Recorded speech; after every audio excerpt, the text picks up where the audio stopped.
Zoom meetings are a little difficult to understand what's going on, and apparently a couple of things were missed by me anyway, and I was not even aware of it until a constituent actually asked me why I did not second a motion regarding the modification of the fines at our last meeting. The reason I did not second the motion that you made was that I thought I had made the motion. I went back and I viewed the video, and apparently I made a recommendation to make a motion, but I did not make the actual motion. So when you made your motion, Mayor, I thought you were restating my motion, therefore I failed to second the motion. So I want to apologize to everybody because that was my error, and a little thing like that can really cause some turmoil if we're not paying attention. And so I'm going to try very, very hard to pay closer attention to what's going on. But it does bring a point that the Zoom meetings are great for getting together, but there are times when it's difficult to hear everything. So if we can maybe slow it down just a little bit for everybody's sake, I would appreciate that. Thank you. And I will. I totally understand. We had a Zoom just amongst ourselves recently, and I could hear every fifth and sixth word. So I totally understand what you're saying. All right. Declaration of conflicts of interest. Roll call, please. Councilmember Larson? No. Councilmember Ariano? No. Councilmember Nazrati? No. Councilmember Esquer? No conflicts. Mayor Bublak? I have none either. Great. We will go to a closed session at the end of the meeting. So approval of agenda is posted or amended. Is there a lot of feedback going on?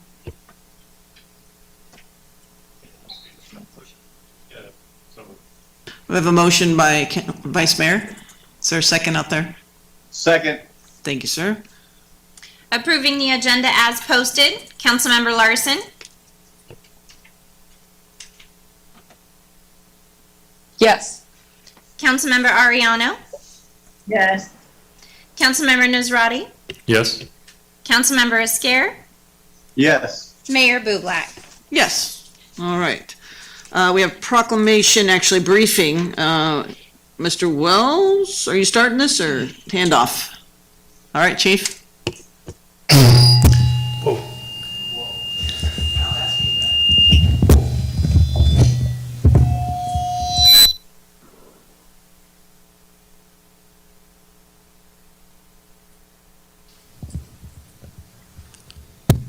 Better?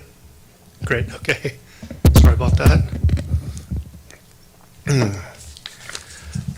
Mayor, Council, Public, so for your briefing, I'm going to start, and then City Manager Wells is going to add to it at the end, and it will be available, I think, later for questions. So obviously, California is reopening. It's reopening fairly quickly, and as such, the Turlock EOC is pivoting a little bit. Along with the county EOC, we've begun to demobilize the Emergency Operations Center. This isn't a closure, this is a demobilization. It happens at every event where we start to shrink up the resources, and it transitions from more of an operational period to more of a recovery finance type side. So we will continue to be open in some form until the emergency declaration ends, and that's along with the federal, state, and county, so as we have time to clean up all our paperwork and everything else. But there will not be meetings per se as much, or it is just a virtual opening. So the city and county, we're fully into stage 2BC or 3A, whatever you want to call it, of the governor's plan. We're currently working with restaurants and retailers for the safe phased reopening. Places of worship now been approved to open. And as of this afternoon, hair salons and barbershops, so that's really good news. I mean, had given the green light to open as well. So there is guidance with this from the governor. It can be found at covid19.ca.gov, and we also have the link on our website as well. So we look forward to the more upcoming stages as we continue to safely reopen Turlock. As that happens, though, we continue to monitor the trends and address issues as they do occur, continuing to monitor and see the impacts from the cluster at the skilled nursing facility. Sadly, as you know, there have been several deaths attributed to that facility. So again, as we move forward, again, as I always say, I want to remind everybody to keep washing your hands and socially distance whenever possible. Those are the two best things that we can do. I'd also like to address right now a rumor that surfaced last week from a few different sources that the city has been either calling or visiting businesses that have opened and threatened to shut them down and pull their licenses. And simply that is just not true. I've tried to run down a couple of these instances. But what I can tell you, it is not the city that's doing that. We've adopted the stance of educate, educate, educate. We are not trying to shut anybody down. We just want to help people understand what can and what cannot be done at this stage. And as it changes, we change with it. But we have not written a citation, we have not written a fine, and we are not threatening to shut people down. Sorry. So with that, your finance update for this time, as I said, it's starting to slow down a little bit more. As you recall, you allocated $500,000 for the COVID fight. To date, we've encumbered $161,000, and it's pretty much going to slow down and stop at that point. We have $93,000 in personnel, $34,000 in supplies, and $34,000 in legal. The number will end up well below $500,000 as we wrap this up, and it will be reimbursable at some point here. We've actually already put in for the reimbursement costs and the anticipated cost to come up with this. Your latest statistics as just of about an hour ago, 4:30 today, 2 hours ago, 670 confirmed cases in Stanislaus County with 28 deaths. 536 people have recovered, and 11,450 negative tests have been done. Turlock has 197 positive cases, a lot of them being attributed to the one skilled nursing facility. As far as the response for public safety, the emergency calls as the weather heats up and people are going out more, they've gone up, both for police and fire. However, the COVID calls have began to tick down a little bit, the average response calls to COVID-related symptoms. And as I said, unfortunately, Turlock continues to lead the county in the number of COVID cases and deaths, even though a majority of them are attributed to that one facility. They're not all attributed to that facility. We still have active COVID cases in the city. The good news is research has shown us as we move into the summer months, it's expected that the number of cases will continue to decrease. Just because viruses, they don't live on hot surfaces in the heat for a long period of time. So that's a good thing. However, there is still the threat of the communal spread, and it's still very real. So I just say that to remind everybody that the virus is alive, it's here. As we ease the restrictions, just be mindful to use your social distancing, wash your hands, and look out for each other so we don't experience a second wave. And I think Mr. Wells would like to probably add to that. Can I ask you, Yes, said, how much that we spent, you said 161? $161,000 to date. Okay, because I think we're gonna get to something, where do you say 191, so I don't know. I think that's the estimated through June 30th. Actuals versus, Yeah. So actuals to date versus forecasted. forecasted, but it'll end up well below that $500,000 that was allocated. Outstanding, yes. Yeah, so just to provide a little more color to the two big changes that happened in the past 48 hours relative to the opening as we move forward into whatever stage the governor's calling this. Really, it's still stage 2. So yesterday, the guidance was released, which is statewide for churches and houses of worship. Important to note that it's a 25% capacity or 100 attendees. The county public health official was required under the state order to basically attest that that was acceptable under the guidance, and so she put out a press release today indicating that churches can follow that guidance here in Stanislaus County. So that is effective immediately and to go in place, but obviously continue to direct people to the website, covid19.ca.gov, and all the guidance is there, and it is pretty extensive. So we recommend any church that's considering to reopen to make sure they understand that guidance completely before they open. And also it's in 2 different phases of 21-day increments, so there's some different criteria there. So again, directing folks to go there. In addition, today at his noon briefing, the governor changed course, I think, on most everybody. What was expected to be the release of the guidance for hair salons and barbershops, he actually moved that whole industry into stage 2B, which is now effective immediately for any of those counties that have a variance attested. For Stanislaus County, we have that, so effective today, a hair salon or barbershop could reopen.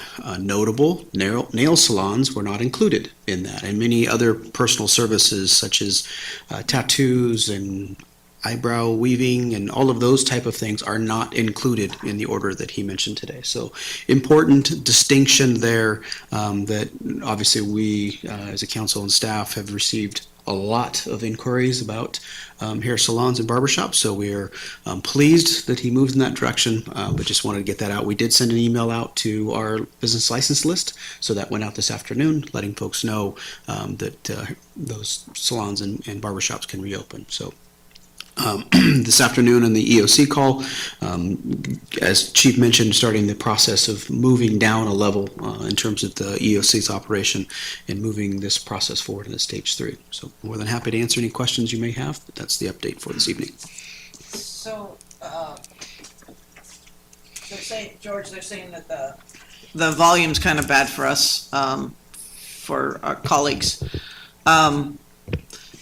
So if somebody is doing the hair and they're doing eyebrows, which is hair, and it's not listed anywhere else, how do they know that it's not? It's listed in there. Is it? Yeah, So it's specifically in the guidance. Okay. So it's what And they can and can't do. if anybody has any questions, they should first check with. covid19.ca.gov, and that information's pretty explicitly clear. Yeah. If there's questions, well, our recommendation, especially in the hair and barbershop, is to contact the state board, because that's their licensing authority. You know, our authority of implementing this public health order for something that already has a state oversight, we would direct them to the state board first, is the best source of information for them. Any questions for the chief or city manager? On the email that we I sent have out, one. In terms of the reimbursement, you go. the audio is very delayed. I don't know if Andrew stopped talking or I just can't hear him. Okay. With the reimbursement, do we can expect that process to start? And is it connected to the next bill of stimulus that's being talked about, or that's going to be talked about in the Senate? Councilmember, no, the reimbursement, we have already put in for an initial round of reimbursement based on expected costs, that it's already been filed with FEMA. We are currently working with finance to button that up, but it is not tied to the next round of funds. It should be coming back in this round. Thank you. Just to add a little bit to that reimbursement is generally at 75%. So the CARES Act money is likely to be able to cover those expenses that are not reimbursed under our initial FEMA reimbursement. So the differential between 75 and 100 could be covered under CARES Act money, which is the federal legislation that's already been passed, but there's some more hoops that need to be jumped through there, and I'll cover that a little bit in the budget conversation. Thank you. Sorry, other council members?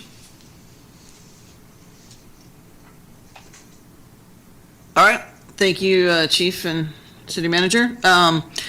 So I will defer to the city clerk for details regarding our public participation. Thank you, Mayor. Members of the public will be given an opportunity to address council on items that are within the subject matter jurisdiction of the City Council and on any item on tonight's agenda. For items listed on the agenda, we ask that you please defer your comments until that item is heard by the council. For those who are interested in addressing the council, please use the raise your hand feature on your screen, or you may also press *9 from the telephone keypad once the mayor opens public comment and before she closes public comment. Members of the public will be allotted 3 minutes for comments, and comments will be taken in the order of which they are received.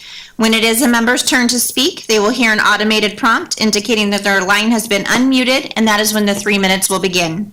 Lastly, we request that members who choose to address the council please state their first and last name in the event that any follow-up is needed. However, that is not mandatory. Thank you, Mayor. So we're still having some difficulties that with even the viewers and our colleagues as far as the not being able to hear really well. I'm getting both citizens and colleagues saying it's tough. Councilmember Scare, how's it sound? Okay, I can, if you keep that volume, I can make out what you're saying. Just, but I can hear everybody else outside. It's just the people in the dais, the volume for some reason is really low. For me, anyway. All right, so Councilmember Larson or Councilmember Ariano, how do we sound? You sound fine to me. I just get some blocks in speech. It might be just like a Wi-Fi issue for me. Do I sound okay here? Can you guys hear me all right? Yes. All right, just for clarification, if you can't hear, please text one of us or something so we can stop. We don't want to lose anything here.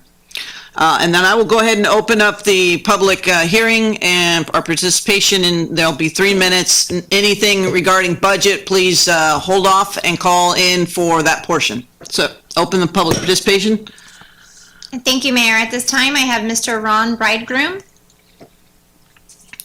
Mr. Bridegroom?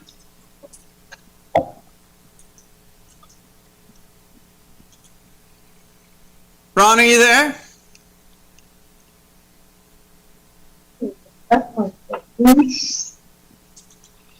Mayor, he appears to be muted right now. Okay. Mr. Bridegroom, if you can hear us, press your mute button off, please, so we can hear you. There we go. Mr. Bridegroom, you're on the line.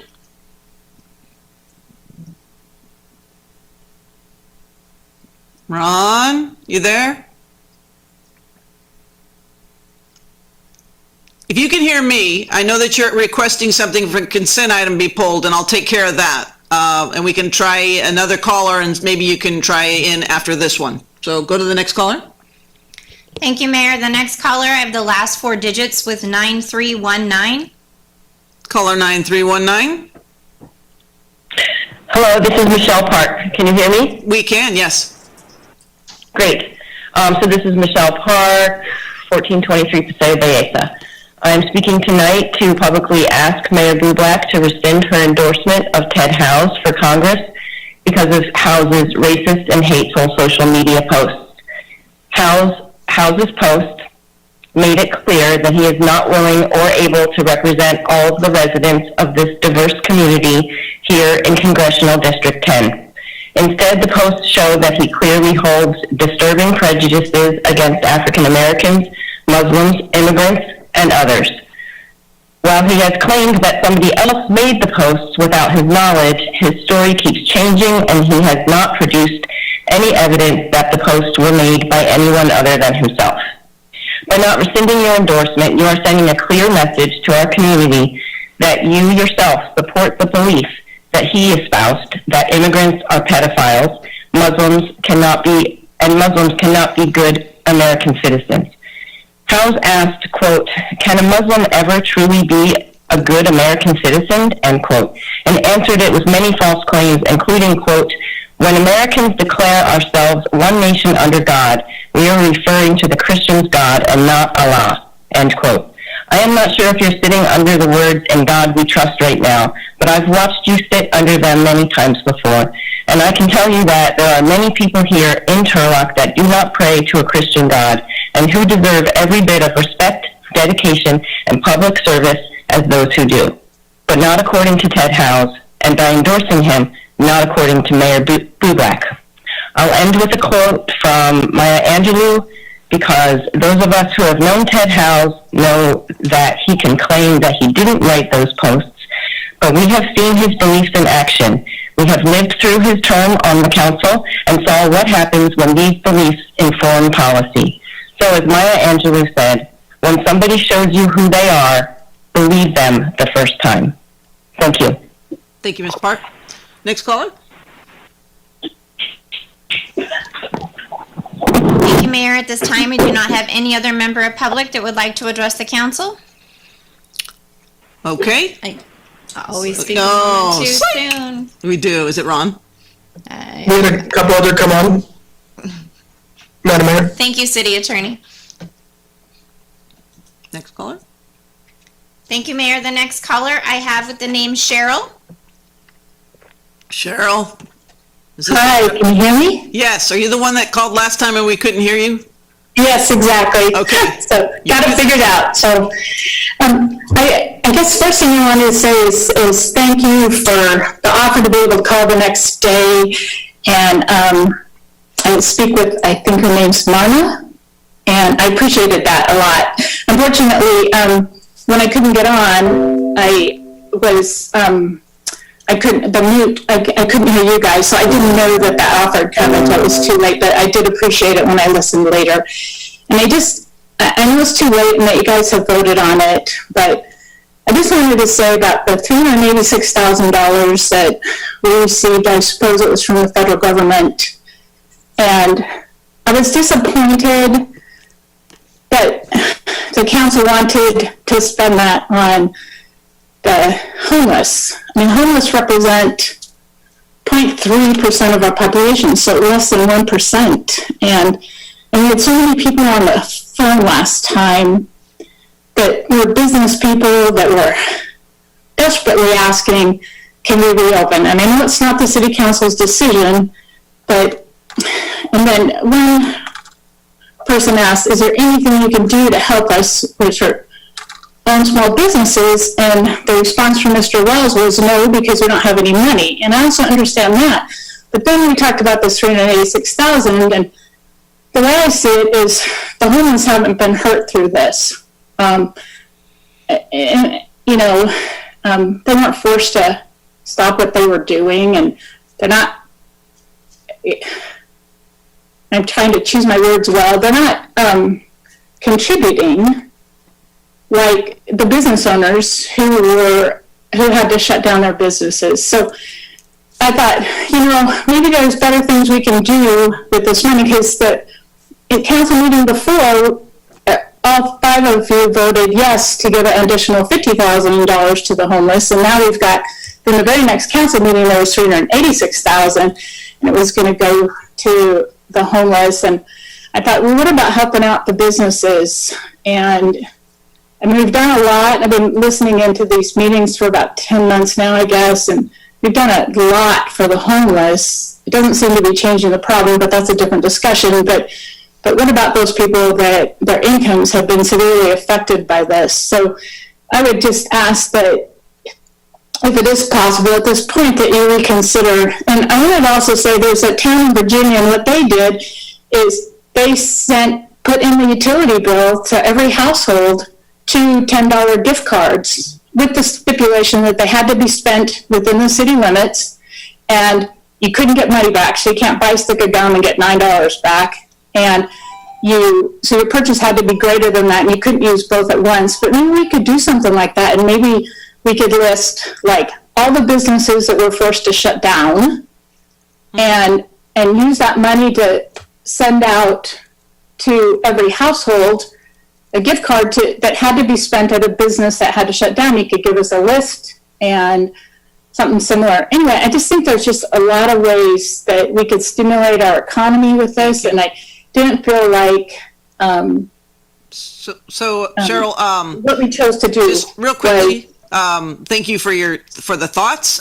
We also are kind of hoping that the CARES money will be utilized by the county to distribute another round of money for businesses. We're in direct conversation, city manager and I, with those that are on that committee and other members of the supervisors board So we're not done. Sometimes it's earmarked and we're stuck putting money where we're told to and not always where we want to put it.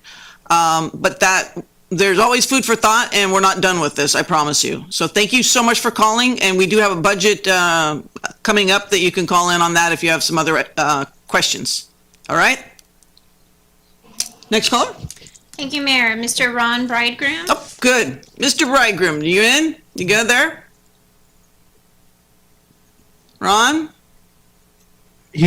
Mayor, he just muted himself again. I think he did it in reverse. So. Okay. So Ron, try one more time on the mute. Push it again and talk to us.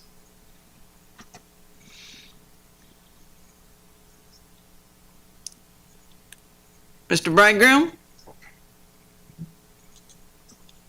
All right, here's what I'm going to offer you. Email me, I'll keep an eye on it, and I'll make sure we pull that item for you on consent, and then if we need to go back and discuss something you needed to, we'll offer you that, okay? All right, next one.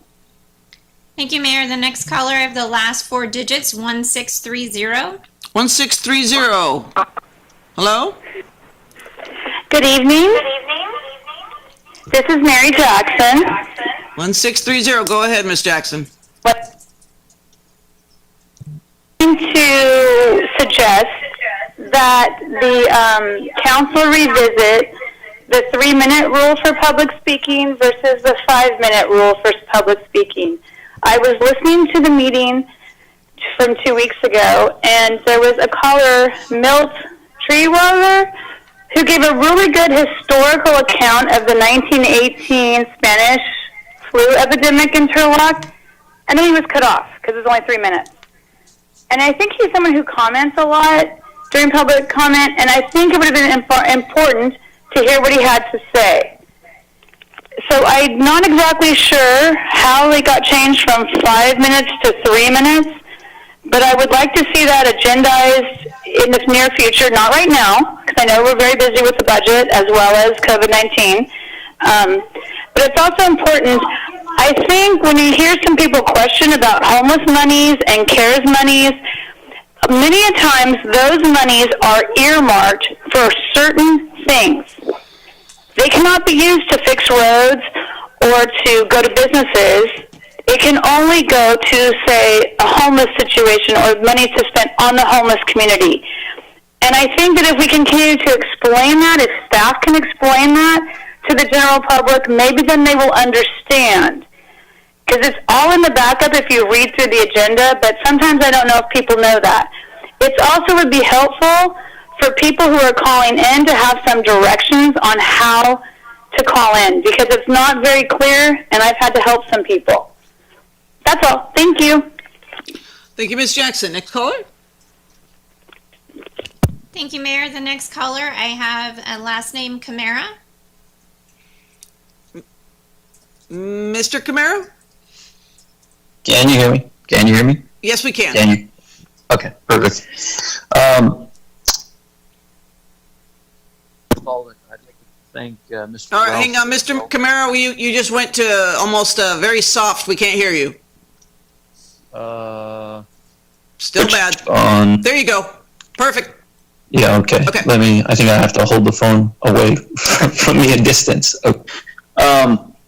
I wanted to thank Mr. Wells, Toby Wells, for having responded to a question I submitted in regards to the expanded outdoor dining program, permutation program, that there were some issues. I spoke to restaurateurs downtown. On their behalf, I submitted a question asking if something could be arranged jointly with the ABC, the Alcohol Beverage Control, whatever that is, out of Sacramento.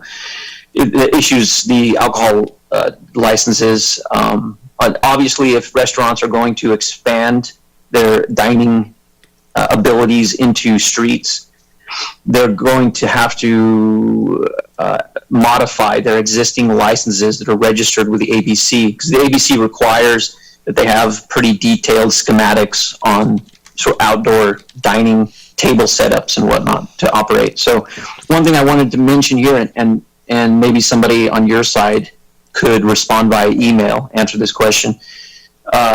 If the TDPOA, if the Turlock Downtown Property Owner Association could maybe carry in terms of insurance, again, this is just something that could be explored going forward. We're trying to facilitate the ability of our businesses downtown to operate and expand their seating options. If our organization could potentially maybe in an umbrella fashion, provide an extension of insurance for some of these businesses to operate, these restaurants to operate. So, and I think that's it for this call. Tomorrow's the budget issue, so. Tonight's the budget and tomorrow's the tax. That's right, yeah. So yeah, I guess in general, I'll encourage you and wish you all well in regards to the decisions, the very difficult decisions that you have to make, all have to make, and advise cautiousness and the best of luck in the next couple days. Thank you. And That's all. just so you know, I'm willing to sit down with your group and discuss that with whomever Mr. Wells deems the appropriate staff member, if not him. So I'll Excellent. reach out to you somehow and let you know if we can have that dialogue. Is there another caller? Thank you, Mayor. At this time, there are no other callers on the line. Okay, I'm going to close public hearing and we'll bring it back to item 5 is the motion waiving readings of all, yes? I apologize. Ms. Schaefer, name came up right as you were closing it. Dang, I'm too fast. Councilmember Scare told me to slow down too. I'm sorry. So, Ms. Shaver. You're okay. It just so happens, Mayor, every time you go for that gavel. Ms. Shaver, you're on the line. He told me. Terry, you there? Ms. Shaver, it's your turn. Can you hear me? Yes, go ahead. Hey, okay. Sorry about that. Okay, sorry. I'm not terribly prepared for what I want to say, so it's going to be kind of extemporaneous. But on the budget. Okay, we're going to, this is just public participation right now. Budget will be a little bit later, and then you'll be really prepared. And I'll be really prepared. Okay. Thank you. All right, thank you. Is there another? I'm hesitant to ask. Mayor, at this time, we do not have any other member of public that would like to Fibber. address the council. Fibber. Doug, what do you see out there? Right? All right. Put hands up, Mayor. I am closing the public participation. We do not need a vote for, since we don't have any ordinances on item 5. Coming to consent calendar, Mr. Bridegroom has asked that we take the item H off and discuss it independently. Are there any other items to be removed for discussion? Can I get E? Item E, Edward, pulled, yes. If there are no others, then a motion excluding E and H. Vice Mayor said motion. Is there a second out there? Second. Seconded. Oh, we got a couple. Councilmember Scare's on it. He's hearing us. This is good. All right, clerk, call the roll. Adopting the amended consent calendar, Councilmember Larson, Yes. Councilmember Ariano, Yes. Councilmember Nazrati, Yes. Councilmember Esquer, Yes. Mayor Bublak. Yes, all of those pass 5-0. Okay, so item E is an approving amendment number 1 to an agreement with Kids Love Soccer, Inc. Councilmember Ariano, there's a question? So one thing that I wanted to make sure that, or to ask that a constituent had questions on is that are we moving forward with all of these soccer and permitting? And I know I didn't get a chance to ask during COVID because I don't think you could hear me. You know, those were in phase 3. So I'm assuming we're probably going to be in phase 3, but if Director Van Gilder can just kind of keep us updated, maybe with the recreational opportunities for the kids for the summer.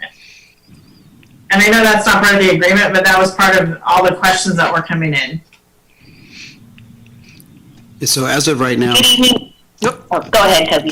yeah, so stage 3, we are not in stage 3 currently, so there is no guidance currently for youth activity, youth sports. We were informed last week that the county is working on putting some guidance together in case the state doesn't provide guidance, but as of right now, the hope is the governor would provide some guidance on youth activity and youth sports in the next few days to couple weeks, but at this point, we're still guessing and hoping to get some updates. Does that? Mayor and Council, if I might also add, the item before you tonight is it's basically a housekeeping item. This is to appropriate funds for past activities. Essentially, our participant numbers were higher than we had projected, which is a good thing. But when you have more participants than you expect, then your expenses obviously are going to be higher. And so that's the request that's before you tonight to adjust the agreement, which the agreement that's currently in effect will expire on August 7th. So we're currently working on bringing an item back to you in the next month that will establish the agreement on a go forward.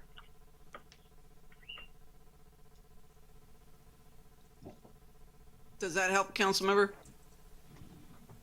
Yes, I can barely hear you. Oh, sorry. Move to approve. Okay, so Second. real quick, hold on, I gotta open it to the public. So I'll open this item to the public regarding Kids Inc. If there's any member of the public that would like to address the council on this item, please raise your hand now.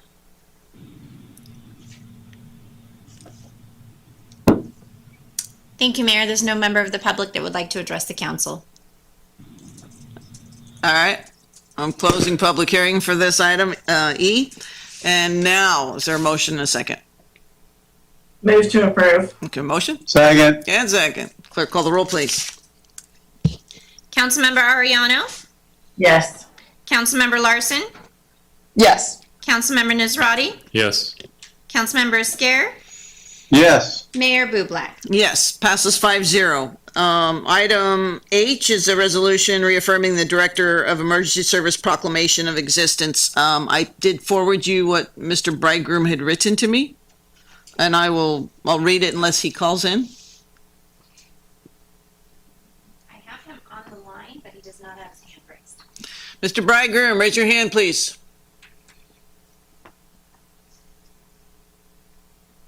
Any luck? So I've allowed him to talk if he's unable to, so. Mr. Bridegroom, are you there? Mayor, it appears he needs to unmute himself again. Cheryl. Mr. Bridegroom, press the unmute button, please. You there? I guess, do you want me to read it or do you want to read it? I sent it to you in Oh, email. you emailed it to me? Yeah, Okay. I'm happy. at least then you'll have it for, Okay, I just need to open up my email. Give me just a moment. sure. Mr. Bridegroom, hand up. I'm a cop, right? Hands up. All right, so if you can hear us, we're going to go ahead and read what you emailed to me. Okay, so Mr. Bridegroom has indicated, "Good evening. I wish to quote from the proclamation of the existence of a local emergency dated March 17th, 2020. The Director of Emergency Services of the City of Turlock hereby finds that the efforts required to prepare for, mitigate, respond to, and recover from the increasing spread of COVID-19 have imposed ... extraordinary requirements and expenses on the city ... including but not limited to potential isolation and quarantine of residents ... due to the extreme peril to the safety of the persons within the city." So the city knew they had to prepare for potential isolation and quarantines of Turlock residents that logically might occur at nursing homes. Even if the city did not have authority over nursing homes, in my opinion, you could have gone to them and asked if they had a plan in place. If not, you could offer to help develop one and then to help them get the PPE they needed. I can personally attest to that even 10 days later on March 27th, when my roommate and I were the first to be quarantined for potential exposure to the virus at Turlock Nursing and Rehab. They were so unprepared, they did not have a room to move us to, so they foolishly moved us to the long-term care wing, endangering lives there. They did not have enough PPE so that they could not even enter our room for the first few hours. And then they did not even have a hazardous materials container, so they threw their used PPE on the floor by my bedside. My question is, why does it appear the city did not make sure that TNR was prepared with a plan of action and helped them get the PPE that they needed? How could all of you not make sure Turlock's nursing homes were prepared and those most vulnerable residents among us protected? The lives of those needlessly lost at TNR and their families cry out for accountability. Thank you, Mayor. All right, so he asked it be pulled off. The only other question I guess since it's here and it's open, is in regard to, it's a 60-day thing, so is it every 60 days you're supposed to re-up it? Is that correct? Every 30 days. Okay, so, Our municipal code requires 30 days. so this is the first time, is that more than 30 This days? is second. Second time, okay. Okay. Anybody in the public wanting to ask a question regarding the emergency? Mm-hmm.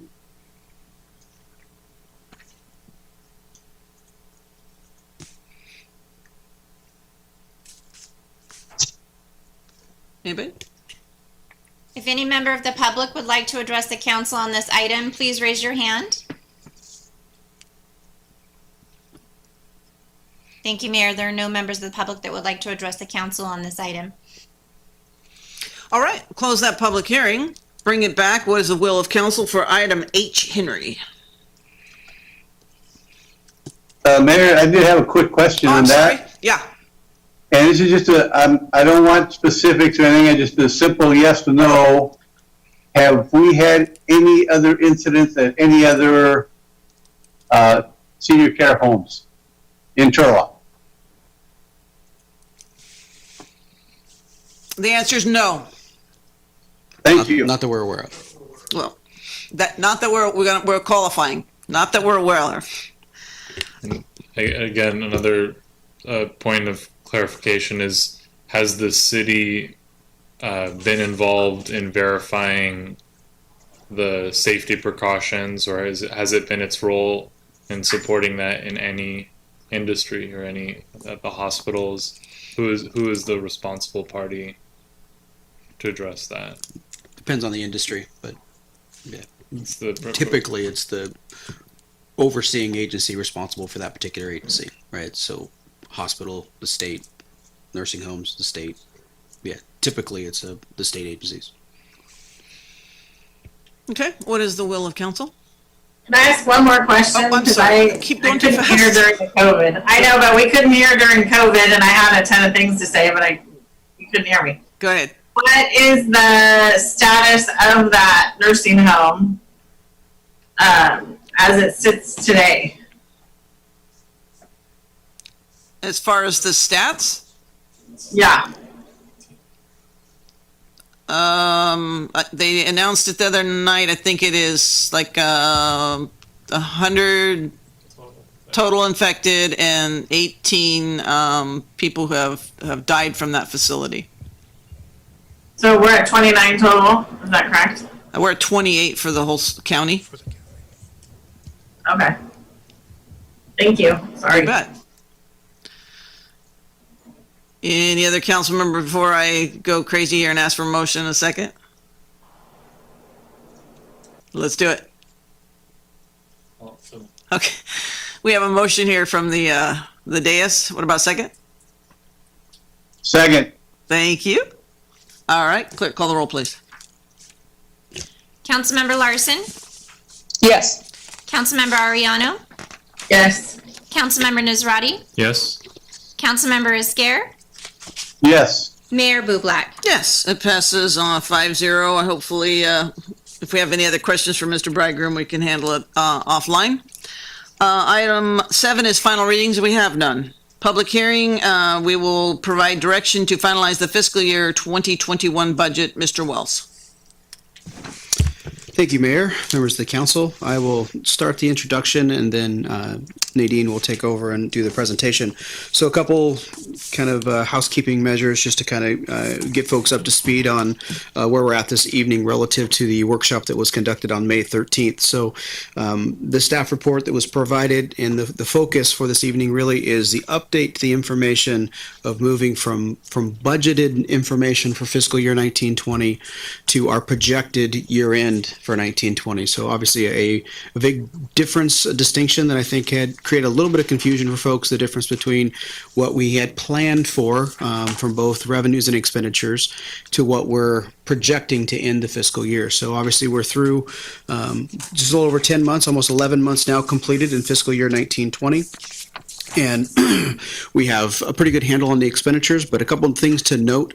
We do use a modified accrual basis for our accounting system. So under that system, the expenditures are pretty direct. Those come in unless something is encumbered, i.e. if we're doing a large contract where we have a purchase order written for a contract, we would encumber the full amount of the contract, but we may not have paid it all out.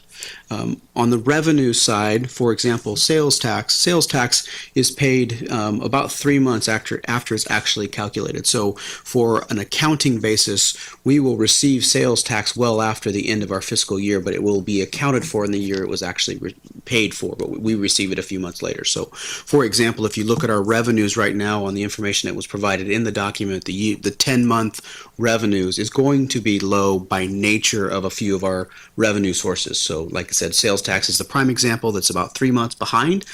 Property tax would be the other one. We get property tax twice a year. So those revenue numbers, if you're trying to use just a pure per month approximation, they're going to be skewed on the low side because we haven't received all of that revenue yet. So that's important to note when you start looking at the revenues and the projections and then basis the expenditures. So again, what we did from the last meeting to this meeting is we took a deep dive into our year-end projected numbers for the end of the current fiscal year through what we know today. And so we looked at it from 3 different perspectives. We had different perspectives in finance, doing kind of the simplest approach, which is, hey, we've spent 10 months, divide by 10, forecast forward, and then start looking at where the anomalies may be on the expenditure side of the equation. And then a deep dive, kind of a line item by line item to see where we expended funds, and then where have we saved those monies, and then have the department heads look at it as well to make sure that we were capturing every potential aspect.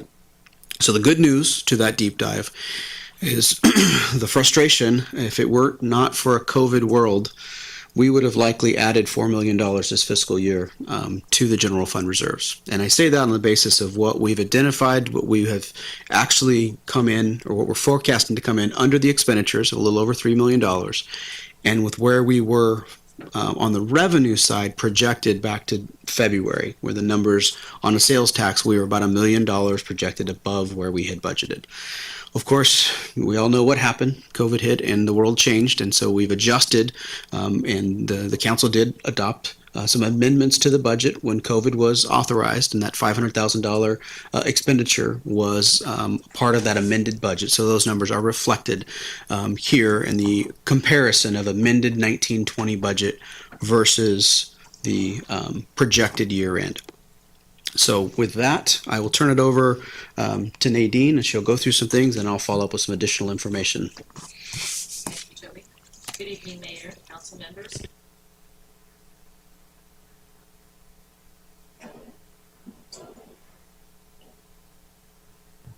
Workshop on the budget. I'm going to go through the financial budget. Like Toby explained, we took a detailed look at the first 10 months of the fiscal year to see what our expenses were and our revenues. Again, in the revenues, we receive, for example, property tax twice a year. So we only have one of the payments there. The other payment comes in, or has come in this month, is not reflected in here as we did not have it at the end of April.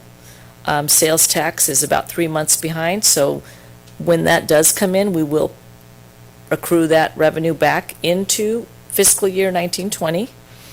But we did take a look at our projected revenue, and we subtracted out what revenues we do not expect to receive, by the end of the fiscal year to give us an idea of where the revenue will be at. And as you can see, most of these adjustments are COVID-related, a couple are not. But this will bring our revenues that we've projected down by a little over $1.8 million.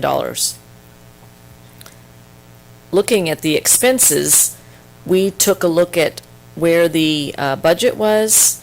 We also compared that to the 10 months ending April 30th, and then we projected out what we expect to spend through the end of June. We took April's payroll, figuring that was a very good estimate based on existing vacancies of where payroll's going to end up, and we multiplied that times 2 to get May and June. To project payroll, we looked at line by line. The department heads looked at line by line to estimate where they're going to end up with expenses to see what we would have left at the end of June. As Toby explained, without COVID, we would be in a much better position. However, with COVID, we still expect to end 1920 with about $775,000 to the positive. A lot of the savings are in salary because of the vacant positions, and then some as well are in savings with supplies, different areas where we've had savings. Some of that is in recreation because the programs haven't been there. As you could see back here, recreation's losing almost $600,000 in revenue just from programs that they cannot offer to the public and that they're not receiving revenues for.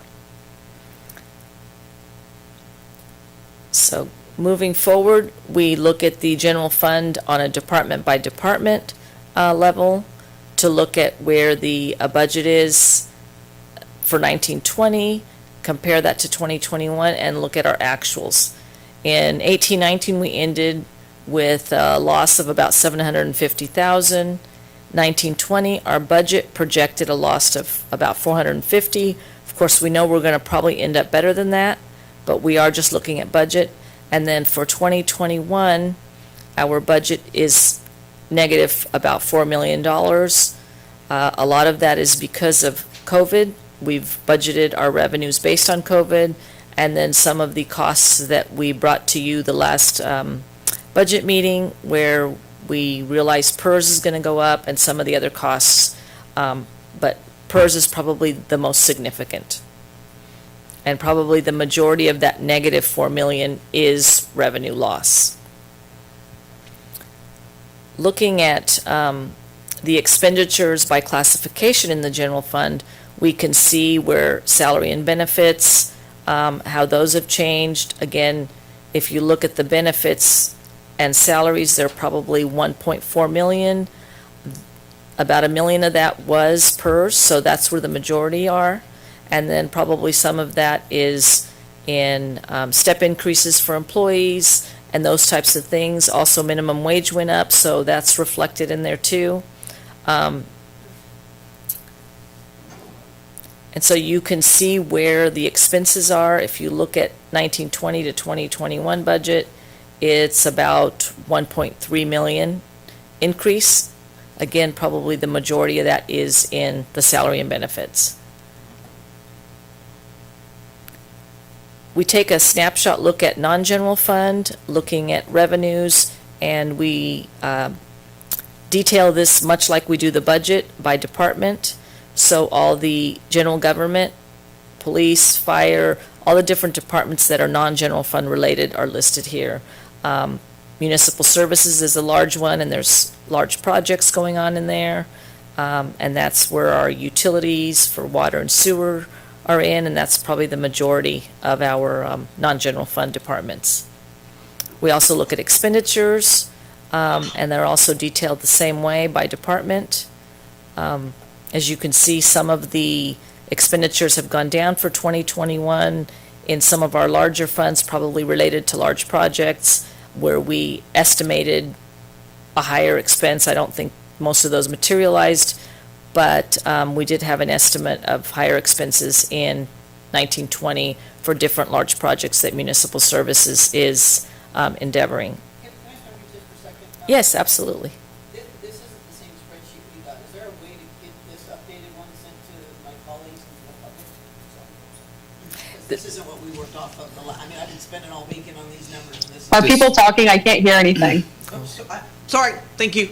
This spreadsheet and this presentation What was the question? submitted this afternoon. It's on the website. So- And that's the information we sent to The council. information that we had this whole time was the numbers are different than they are here now. And so I just want to make sure that the public and you guys all get them sent to you. And so Mr. Wells said that they just put it out today on the web, but I don't think we received it. I just want to make sure Yes. that you guys, you're seeing two different numbers. I want to make sure we're on the same page.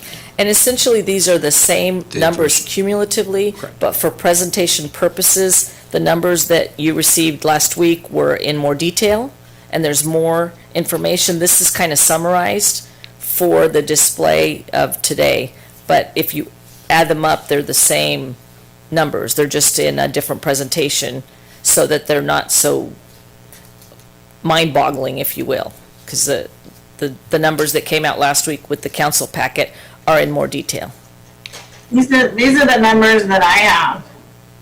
They're just more explained. This is call it the summary of the summary, right? So we got a 178-page budget draft document. Right. We had a 4-page summary, and then this is breaking down that summary into. And I completely bite-sized. understand, but for the people who are watching, when I added the numbers up, they didn't add to this what they're adding to today. So I just want to make sure that everybody knows that there was some clarification so that we're on the same Absolutely. page. Because, I mean, I spent all weekend on different numbers. So in fairness, I kind of was stunned when I saw it, right? It's like, Okay. oh, what happened? When did we get that? So that's why I'm just making that Yes. clarification. Perfect. Thank you, Mayor. So These here we have, accounts are more condensed than what we had, correct? correct. Yes. That is correct. For presentation It's purposes, legitimate for a presentation. yeah, I tried not to present something that most people kind of get lost in the details, so I tried to condense a little bit, but the item in the council packet is in more detail. So after looking at all that, we took the general fund at reserve and we analyzed it and we displayed it a little differently than we did at the last budget workshop because we took a deeper look at this and looking at the general fund reserve, we started out with the total. We subtracted out non-spendable, which are prepaid type items. We looked at committed items, which would be for the public safety in Fund 116, which is in the general fund, but is committed for public safety items. The tourism fund, which has commitments too, which I believe include, part of that is Pedretti Park lighting, and there's some other things in there that are committed, that were decisions made by prior, either current council members or prior council. We took a look at the compensated absences, and we reviewed how they are presented in the financial statements and how they are realistically applied. The government-wide financials displays them at 100%. But the reality is, unless every person in the city leaves, we will not be paying those compensated absences at 100%. The proprietary fund financials presents them at 20% short-term, 80% long-term. So short-term is within a year, long-term is beyond a year. So we presented it here much like that, looking at short-term, we presented, because our budget is annually, we took 20% of the compensated absences in the general fund and we displayed them here as being assigned. And that is a presentation that we thought would kind of mirror how the proprietary funds and how other agencies may look at that. Some agencies may not present them at all, but we thought this is a prudent way to present, to show that we should reserve 20% for that 1 year of short-term reserve, if you will. Once we did that, it appears we'll end up 18-19, well, we did end up 18-19 with 8.5 million. 19-20 is based on the estimates that we discussed earlier, and that would be a little shy of 8.9 million. After getting to those numbers, again, this is based on the actual expenses in 18-19 and what we estimate will be the actual in 19-20. the unassigned percentage of the general fund expense would be 20% for 1819, and that would be for the general fund reserve. And in 1920, we would be at 22%, because as you can see, the 1920 expenses are lower than the 1819. Therefore, it's a higher percentage for the reserve. The ordinance that we have on the books, 781-CS, states we have to have 7% of the general fund expenses. And then we have a resolution that created a floor of $6.5 million. So you can see how much 7% of the general fund expenses are for 1819 at $3 million. It would show that we have $5.5 million above that. Later on in 2011, the resolution was voted to keep the floor at $6.5 million, which is higher than the 7%.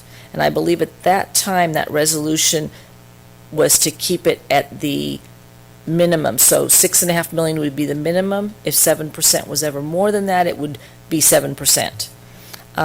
Looking at the $6.5 million minimum, we would have $2 million at the end of 1819, and it looks like about $2.4 million at the end of 1920.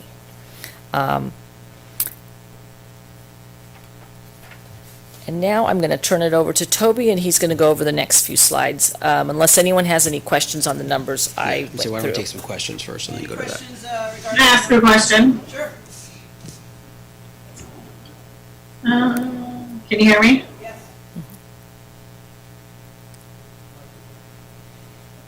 I'm sorry. Trying to be thoughtful and turn it off, and I forget to turn it back on. Yes, go ahead. So are any of those on the, I think it was the second slide of those $1.8 million related to COVID, are any of those monies, or can we recoup any money from the CARES money that we're getting to recoup those losses? As it stands today, the CARES monies are, the guidance that we've received are not eligible for revenue loss. However, the HEROES Act, which was passed by the House, does include some revenue recovery options. Unfortunately, that bill has been stalled. The expectation is that at some point, those two bills will likely have some negotiated outcome that may allow for some revenue offset. So, you know, the answer is maybe. As it stands today, there's no opportunity for revenue loss. However, that is a common conversation with our legislatures at both the federal and state level to getting that language clarified so that we could use it for some of that revenue loss that we're seeing there. You know, what's shown, the 1.8 million is fiscal year 1920. We're also seeing a similar loss in revenue in 2021. So in both instances, it's about $3.6 million between the two fiscal years. So if we were able to get some revenue from the CARES Act, that would be significant.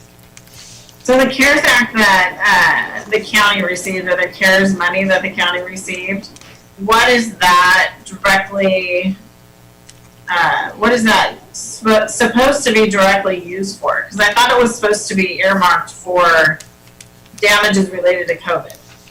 Correct. Unfortunately, when they wrote the guidance for the CARES Act, it did not include the revenue loss. So it's only for direct expenditures as it's written today.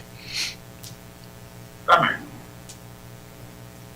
Okay, and then I'm glad you turned that other slide around regarding the when you're dealing with an accrual basis rather than a cash basis, you're not going to have all of your cash in hand when you have to close the books. That's why our books don't get closed, and this is maybe for the public. Flipping that slide around gave us a little better understanding of what actually is in there. But I think that threshold still at 6.5 is, and correct me if I'm wrong, maybe you might have to answer this. What is our salary expenditures per month?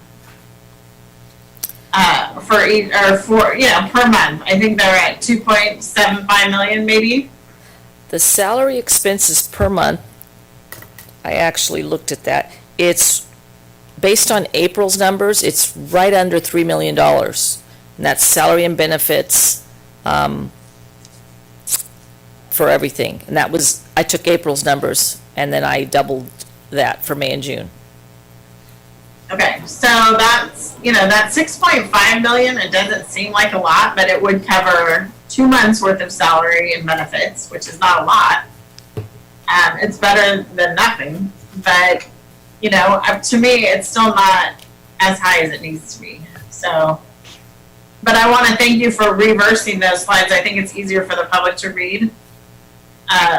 Accrual accounting is hard and to read, and in government, the budgets are very difficult. So anyway, thank you for all your hard work. Go ahead.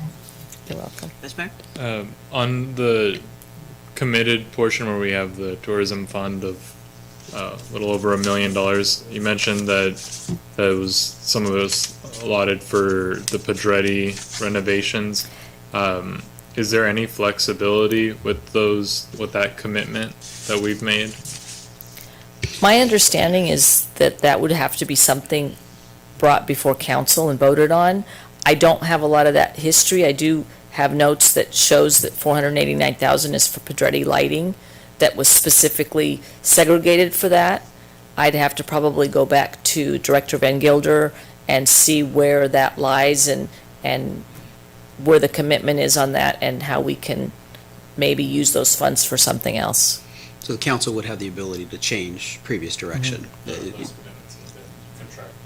Correct, yeah, those are monies set aside in that fund with 4 identified locations, but they were identified and set aside by council. So if council wanted to change that direction, they could. I wanted to make a correction. I had calculated the salaries and I had said under 3 million, but it's actually 2.5. I looked at my sheet here and it's 2.5 million per month based on April's numbers. Sorry about that. So, I mean, that's still pretty close, so Excuse me? close. it's close. Yes. In reference to the COVID adjustments, is there something that you used as a document so that we can look at and figure out where that came from? Because some of this, like strike team or FEMA, that FEMA money is totally different. We haven't, helped me, did we have any strike team during COVID?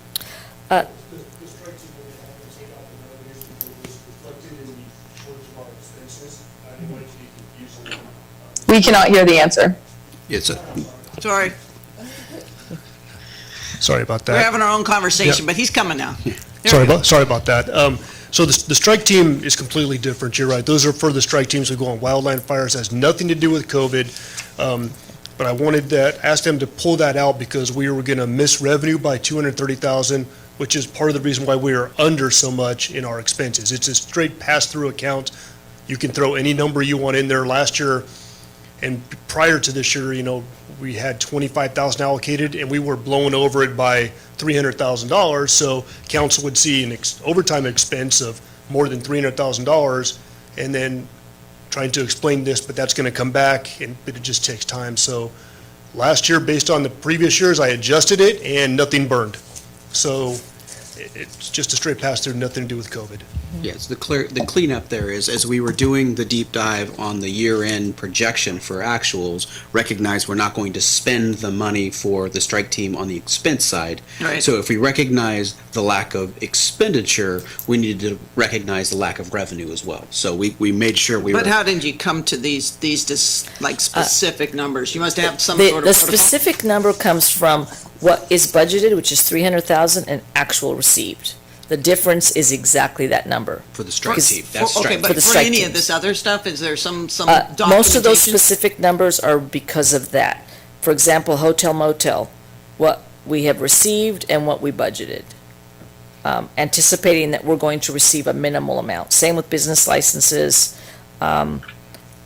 Investment income is an estimate. Penalties and return checks, again, that's based on what we billed and what we plan to bill in June, net of what we budgeted, and it's going to be down by that much. So in 2 months, we anticipate getting another 13 million if you're looking at the revenues on top of the COVID-19 adjustments. it looks like we're at 28 at 10 months, and we've got to make up the distance to get to, what, almost 43 million? So we're anticipating in 2 months that we're going to come up with that much? We're going to get to 40 million, not 43. Yeah, we estimate we're gonna be at 40,750,000. Property tax alone, I don't recall the number, but we still got 6 months of that's coming in May, so that's essentially for half the year. That's $7 million right there. Property taxes. Sales tax, we still have 4 months of sales tax that are not reflected here because of the delay of 3 months. Right, but we're expecting, what, $1 million at minimum deficit from what we were expecting, right? So if 1 cent sale tax, we were going to get 7.5, we expect it'll be 6.5 because of COVID. So That's the six. are we really going to realize these numbers The 697,000 96. is our adjustment for the sales tax. for the next 2 months? Correct. Yes. So, I mean, are we really going to, do you really feel like we can achieve? Well, the reason is when we budgeted sales tax for 1920, if COVID had not happened, we would have probably been under budget about $1 million. I mean, we would So- our revenues would have exceeded our budget. Our revenues would have exceeded by about $1 million our budget. So if we had budgeted probably closer to where we were going to hit, that negative 696,000 would probably be a negative 1.7 million. But our budget was already very low for 1920, so we didn't have to adjust it as much as would have been expected because our revenues were really geared to be higher. But COVID struck and it's, and we used a lot of the numbers from the consultant, Avenue Insights, and they are, they work with a lot of cities and they've done some really good webinars and they really are looking at each city individually based on their circumstances to estimate. And like I mentioned last time, what Avenue Insights does is they go to that granular level down to each sector by city based on who we have as a sales tax mix, right? So our mixture of businesses is different than, say, Modesto's mix of businesses.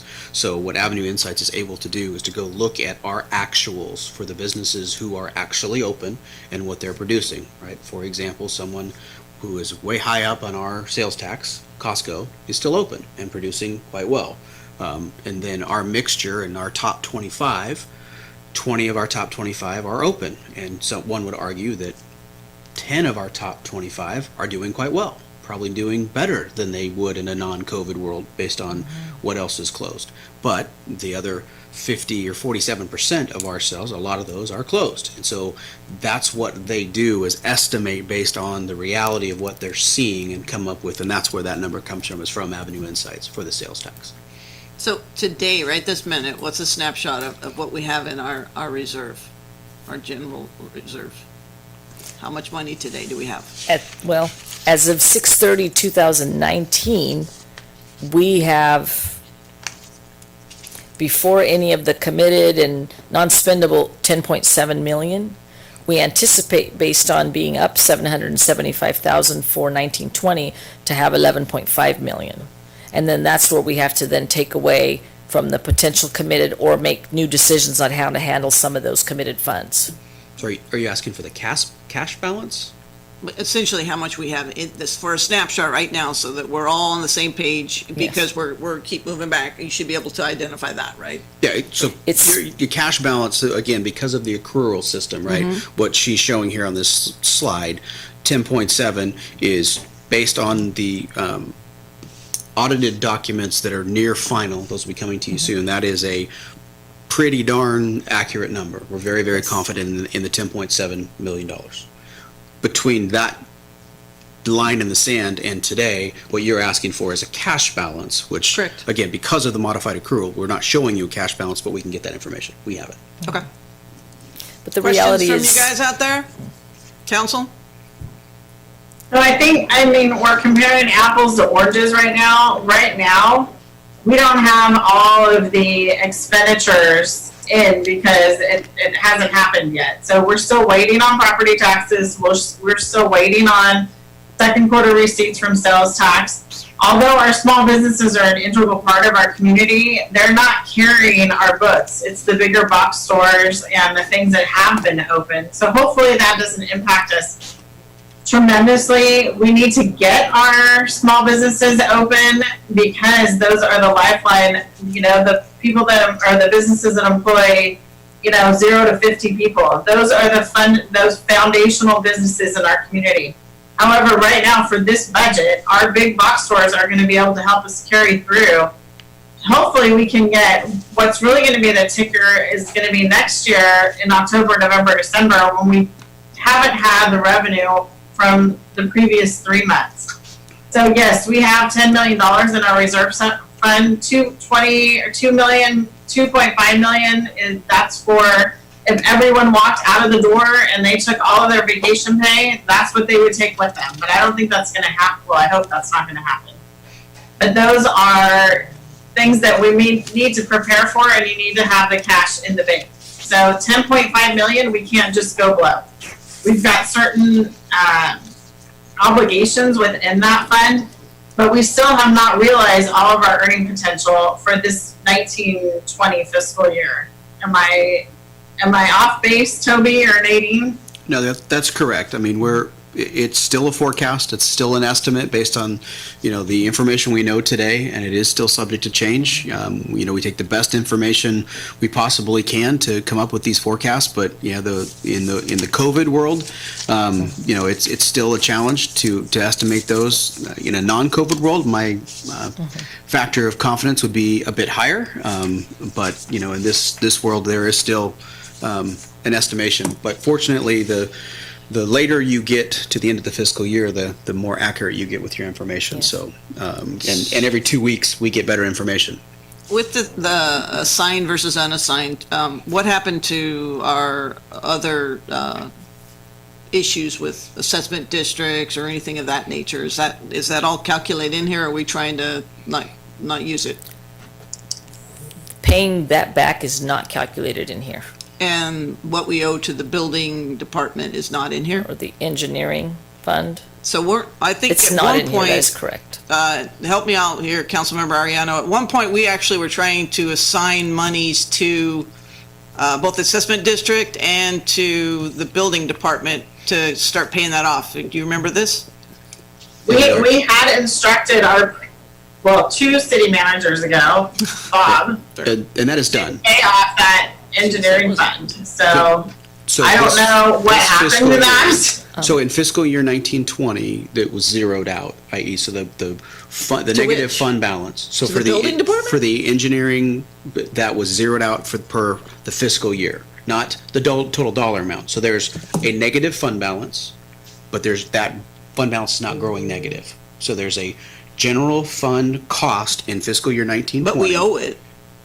See, we were pre-you and pre-COVID, pre a lot of things, we were in a position where we had said we wanted to make sure that we honored that. In fact, I believe it was in an audit several years pre any of my colleagues. Correct. Maybe that we wouldn't just act like it wasn't there and take care of it on the slide. We needed to have it present in our line items. So I feel like it just dissipated right there. It's in the budget right now as an expenditure, so that number doesn't get any worse. But in 1920, we are making the engineering fund whole. From where? Where's the money from? For 1920. We are not paying back previous at this time. We do need to create a plan to pay back I believe it's about 2 to 2.5 million. But in 1920, we made the decision to have general fund supplement any 1920 negative spending. Who made that decision? Council. That was part of the adopted budget. Part of the adopted budget. We did say that. We wanted to make sure that we had paid back what was owed in that current year. Mm-hmm. However, we did specify to the current city manager that $2.5 million was to be paid. So I don't know what happened to that. I think we need to revisit what we had instructed the city manager to do. And that was... I'm sorry to cut you off, but from what I remember is we instructed our previous city manager, Bob Watton, but we also, I think in his assessment, he wanted to have a third party come in to look at that funding structure because of how complicated and how the convolutedness of how many assessment districts are in that line item. But yes, we did address it in 1819, but it would make sense that it wouldn't be visible probably in this specific slide about the analysis of the general fund, because all of these line items are accounts that are continuously funded through every budget year leading up to right now. Is that correct, Nadine? I'm sorry, what was that question again? I'm looking at the general fund, the analysis of the general fund reserve, the fund slide where it has I really actually think it's a great job explaining our general fund, because people can be misled, and it is can be confusing, assigned versus unassigned, but this lays it out really nicely. But all of these funds, Fund 110, 11, 113, 116, 120, those are all funds that have a continuous connection from the general fund to these items, correct? It's not something that is only paid for one financial year and the next year we just kind of leave it. Is that clear? Am I being clear in my understanding? Well, all those funds are encompassed in the general fund. Right, those are Right. sub-accounts of the general fund that Yes, all roll and- into one. When we roll all those funds into the general fund analysis, 110, 111, 116, 120, those are all part of the general fund. I guess the question of conflict is, why wouldn't the engineering funding be in this particular slide? It's not general. Why isn't that there? Because it's not general fund. It's a separate fund that is running a negative balance that, again, That we have to pay out of general fund. correct, right. Well, so we corrected that 1920 so that that debt is not growing any further, but it is not a general fund debt today. It's accounted for in a separate fund. But we That still is- owe it out of the general fund. Or other revenue sources. Right. So, I mean, Right. I just, So I again, don't. this It's is not just like somebody- salaries though? Right, Like, so there aren't a clarification- lot of things coming out of our general fund? So just to clarify, this is a general fund analysis. As Understood. part of the budget document, you will have all of the fund balances for every fund that Sure, we have. And but the- assessment districts would be a similar conversation. But that's in that- $2.5 million that we just found is actually really either allocated to the assessment district and/or to the engineer department that I feel really uncomfortable just like trying to push it over somewhere and say, we'll get back to it. It's a commitment that we have to make sure we make it whole, and saying we're going to, but not having the money. I mean, what about PERS? Where's that coming in? Where's that fit? So again, we're talking about general fund reserve as this argument and this conversation. There are other funds that we have and other fund balances that need to be addressed. This is one snapshot of the general fund. There's far more intricacies to a 500-page budget document, right? I mean, we're Went over 'em. hitting the high levels and the perspectives, but there are other financial challenges that the city faces that are not, this isn't new to anybody who's been here, right? The deficit there, and if we want to get into that number, we sure can, and Nathan's willing to jump on, but for that purpose, it is a separate fund, and how the council chooses to deal with that, doing it in 1 year, or 10 years, or 20 years, or 30 years, that's a council level decision that can be revisited, just like these other funding sources and what you're looking at right there, the public safety fund and the tourism fund. Those were decisions that a previous council had made on setting those monies aside for a project.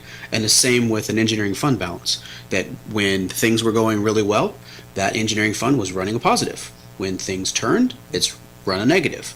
So those decisions can be made with a longer view in mind or a shorter view in mind, but that is the purview of the council. I remember when I got on council, so I'm just familiar with it. I just hate not being really, really honest, especially in light of tomorrow's meeting. I just want to make sure that we're putting everything out there. We're saying we have commitments that we don't have money for. It needs to be very, very obvious, transparent, so that there's no question, because I mean, I've been carrying the burden for 12 years now, so I get it. I did want to speak on the landscape assessment districts. We are working with our current attorney and with a consultant, and we've made quite a bit of strides. We still have more to work on, but that amount that I believe was about 2 million, we have looked at things more closely, and I believe that amount has come down because of how things are allocated in that fund. The consultant's still working with us, and because of COVID, we've kind of put things on the back burner, but I believe that in the near future, we do want to start our meetings again and work with the consultant and work with the Parks and Rec director and with the city engineer. Everyone is on board to solve that problem, and that's something that we are working on. And we actually have a meeting scheduled this week internally to review that and help me get up to speed on solving that issue. Happy to be there and give you my long history of experiencing these line-by-line items. So in assessment districts, just because I'm fairly familiar with this one. Thank you, Mr. White. Yeah, this one, I don't think it's going to be a $2 million number. There is going to be a shortfall. We have some ideas on how that may be bridged without potentially impacting the general fund. But that one would be a really difficult one at the moment to give you a specific number and say, slot in this. It's a little bit different on the engineering fund. I think Mr. Lawton's last proposal, and I'm going off my memory right now, was to make it, was to bring it up over a course of 5 years. And I think that final decision never got made before council went in a different direction. Any other questions before she proceeds from colleagues? So I think we do need to revisit that engineering conversation. Just because we want to make sure that we do follow through with what we had originally anticipated. I've never seen any sort of schedule payoff at all. So, I think we need to revisit that, maybe not for tomorrow, but in the near future, like quickly. That would be just so that we can follow through with our commitment. It would be part of the June 9th budget approval process would be that would be included. Okay. You have more? Yes, Gil here. Yes, Gil here. Trying to follow along. It's a little difficult, but I'm trying to listen really, really hard.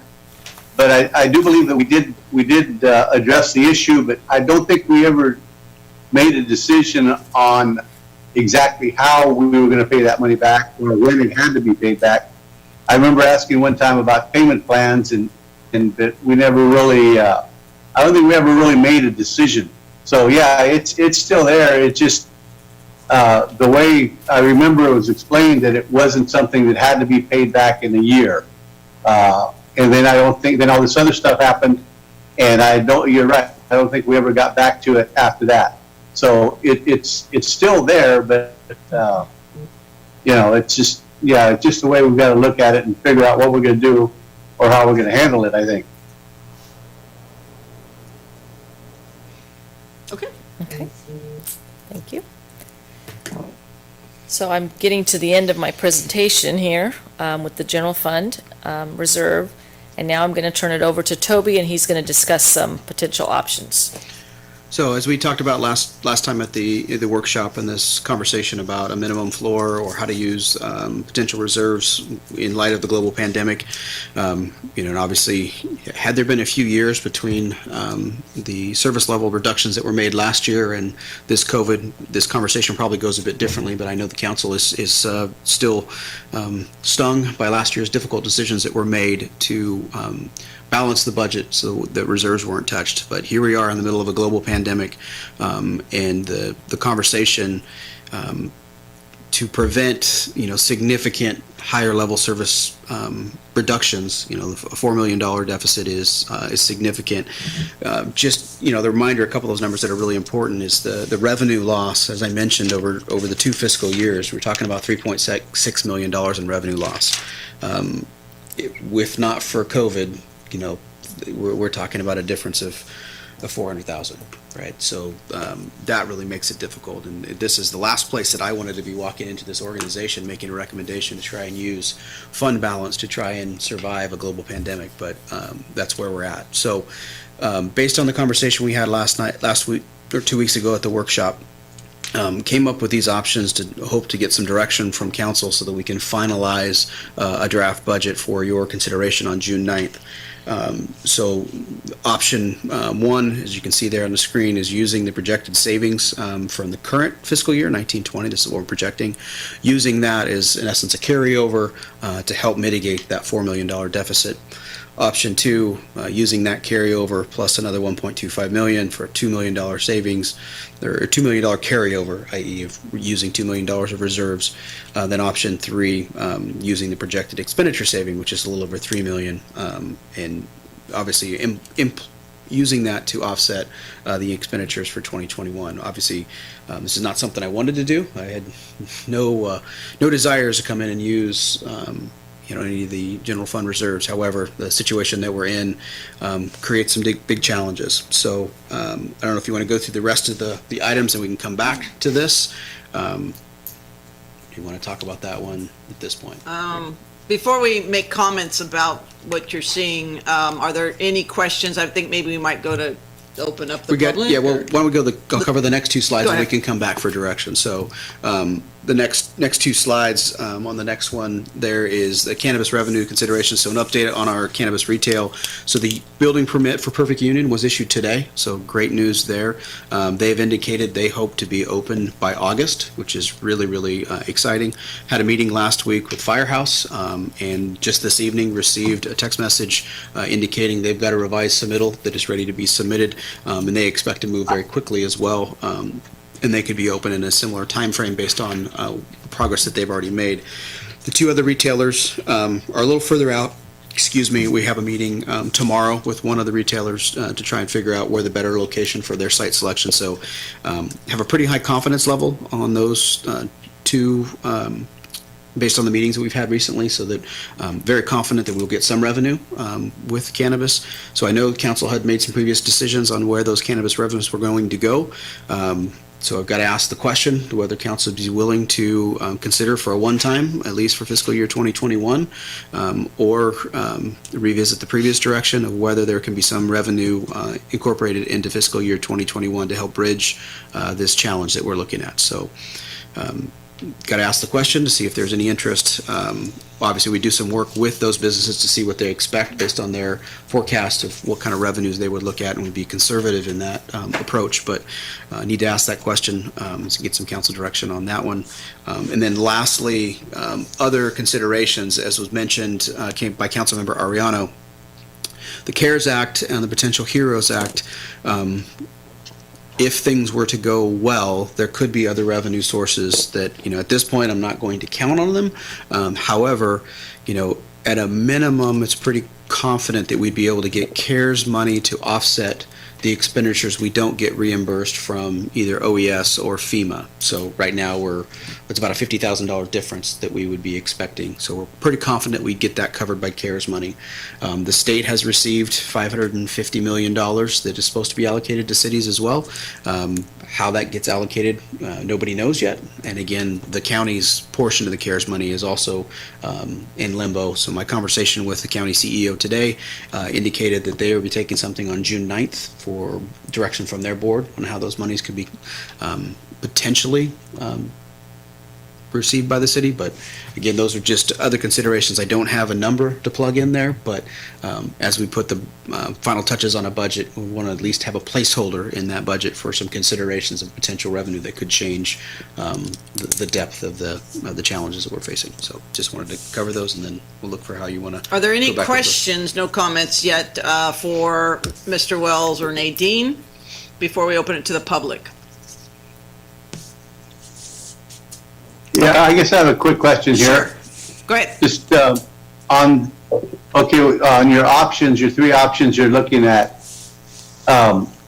It just kind of open, so I'm not sure what options what were you talking about? If it's a one-time expense, option two.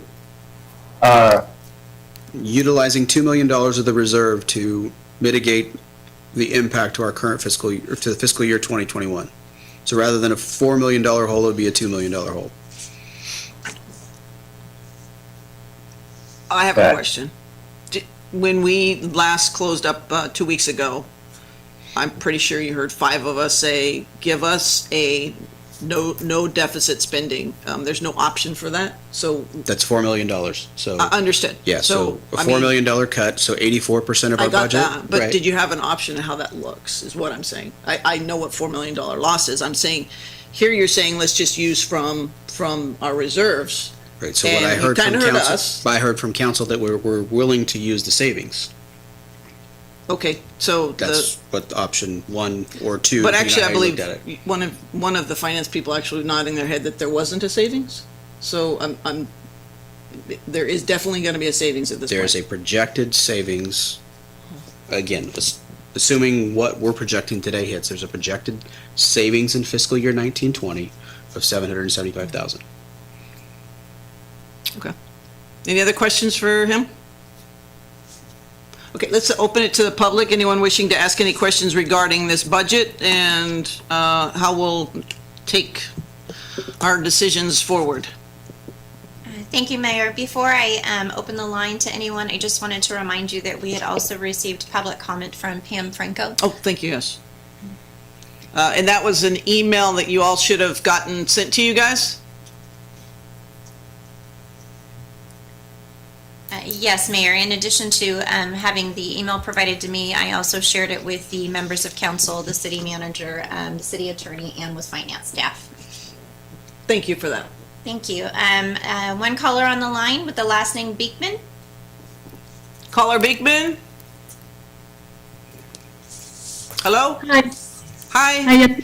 Hi, this is Sarah Beekman. Yes. I have taken some time to read through the budget and the CPAC report that has come out. I'm very concerned about the amount of work that apparently should be done by the June 9th meeting, whether that be discussions with the unions, looking into cost-sharing opportunities with the county and other cities. Mayor Bublak, thank you very much for bringing up the long-term liability issues. We need to look at those. And also, we need to talk about capital expenditures that we're deferring. So I got to be honest, I'm not really familiar with the process here in Turlock, but perhaps we need to be a little more nimble in how we approach the budgeting timeline here. Perhaps we need to do instead a preliminary budget in June, followed up with a finalized budget in September when we have some real actual numbers, which is obviously a concern because we are just estimating at this point. Then a mid-year adjustments in December, and then in March we can follow up with where we are and take a look at it, and then also start preparing for the next year. I think we all are seeing the concern from us not looking at the budget on a consistent, continual, detailed level. When we do this every once in a while, it's all very daunting and overwhelming. So perhaps that would be useful to have it on a more consistent timeline, and also maybe have a budget subcommittee that involves the council members, staff, and then perhaps some of the people involved in this CPAC group. Also, my understanding is that CPAC is going to be presenting the report on June 9th, and it just seems like we're rushing into something that perhaps we need to slow down and understand that we want to take it seriously, and there's a lot of information that and work that needs to be done. Thank you. Thank you, Ms. Beekman. Next caller? If any other member of public would like to address the council, please raise your hand. I have Mr. Puffer. Mr. Bob Puffer, you there? Mr. Puffer? Unmute? That's true, he does. He's answering his phone. Mr. Puffer! Hey, Gil, text him and tell him to push unmute. Let me try. There we go. I did push unmute. Okay, okay, we got you. Go ahead. I pushed unmute. I failed to push the button that said let my computer use my microphone. I'm sorry. All right. Welcome. I just had some questions. This budget, when you're going through the numbers for especially public safety, because that's the largest members of that, did you work your budget based on the last and best offer that you made to the union, or was it based on what the union wanted? Because that's got to affect the money. I'm sure you're probably pretty well off. And to go along with that, but I think you already answered my question on this one, is when you're going to start new negotiations on July 1st for the 2021 year, have we started talking to the unions about the fact that we don't have any money? The other one was, there was a group of the city mayors who were in negotiations with the county to try and get a bigger share of the property tax pot or something like that, going back to way back to Prop 13. And I'm wondering what the status of that is, because that could be a substantial amount of money available to this city. I saw at the county, I think got some $91 million from the feds or the state or something like that. Is our city going to get any of that share? Has there been any negotiation to get any of that share? And the last part is, what will be the percentage of the PERS increase this year? Because, I mean, if they come in with a 25% increase because there's $69 billion in the hole, that's just going to blow the, I would think, blow the budget right out. And anyway, thank you, and I'll take my answers off the air. Got it. Thank you, Mr. Puffer. We'll be able to answer those afterwards, or you want to do it now? However you'd You want to do it now? We can take care of. Let's do it. And so the PERS liability for losses this year, the way the PERS process works is carried out over 3 years. So what's built into the budget is the PERS numbers for 2021, regardless of losses that are in this year. Those will be accomplished in future years. So that's the first on the PERS. Should have wrote down his CARES notes. and So the CARES is the revenues that I mentioned are federal monies that were given to the county. It's $96 million. The county is looking to take action on June 9th, the morning, to how they're going to allocate those funds, and hopefully there's some federal action to clarify how those monies can be used. It would be very beneficial to us being able to use those for revenue loss. You hear that, Vito Chiesa? We'll make sure we follow up with our good friend there. And then ERAC. Oh, and so the county property tax, that is an ongoing conversation, negotiation with the county. I know there was a meeting last week that is ongoing. Don't have any time frames for when that may or may not be resolved, but the most recent information is not likely to be in the millions of dollars, but could be beneficial. But expectations is it's likely later in the fiscal year 2021 at best. Thank you. Next caller? Thank you, Mayor. The next caller I have on the line is Pam. Pam? Caller Pam? Yes, hi, Mayor, can you hear me? Yes, yes we can. Okay, hi, my name is Pam Franco. I am the one that authored the email. I sent it to Mayor Bublak, and now the City Council has it. I believe it's premature to decide tonight on information that you've received tonight. I think you need to take some time and really digest what you've received as far as input from staff. There were a lot of discrepancies, a lot of bad numbers on that spreadsheet that was out for the public, and I spent a lot of hours researching through, and now they've all changed. So I don't think that it's appropriate to decide on something that you just received tonight, first of all. Second of all, regarding the use of the employee compensation for absences, that money belongs to the employees. They have earned it, and utilizing it for paying them their own salaries just seems to rub me the wrong way. It is general fund money, yes, but it is assigned because it is compensated absences, 100% of it, not just 20%. So using the 80% should not be done. I would caution you to take some time to digest all this. Don't make a rush decision. You can absolutely take some time. Do a resolution for 60 days, 90 days. Get good information, get the COVID numbers, and then make a decision on your full and complete budget. If any of the council has any questions for me, my number should be easily recognizable, or you can ask Mayor Bublak. She has my personal cell phone. I believe Councilwoman Ariano also has it. So thank you for your time, and I appreciate what you guys do for us. Thank you. Another caller? Thank you, Mayor. At this time, I do not have any other member of public that would like to address the council on this item. I'm not believing you. Still nothing. And Vito definitely said he's given us money. I think LOL means lots of money. Okay, I'm going to close the public hearing and bring it back to my colleagues. What are you guys thinking? What's the direction here? I have a couple comments to make. Sure. I don't know if am I on or are you on?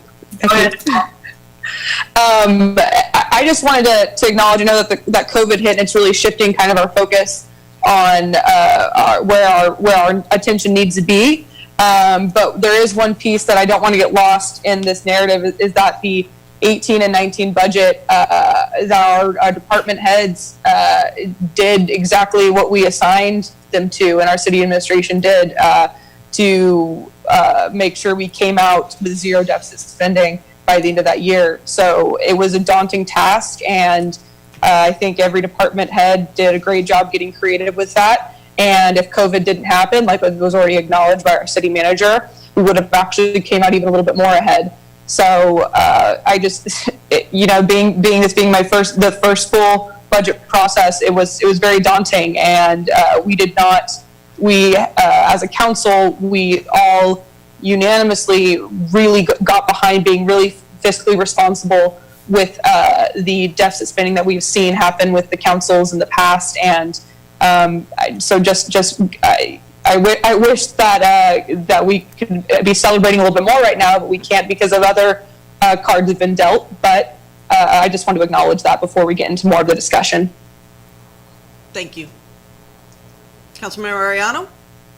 So I'd like to see a few things.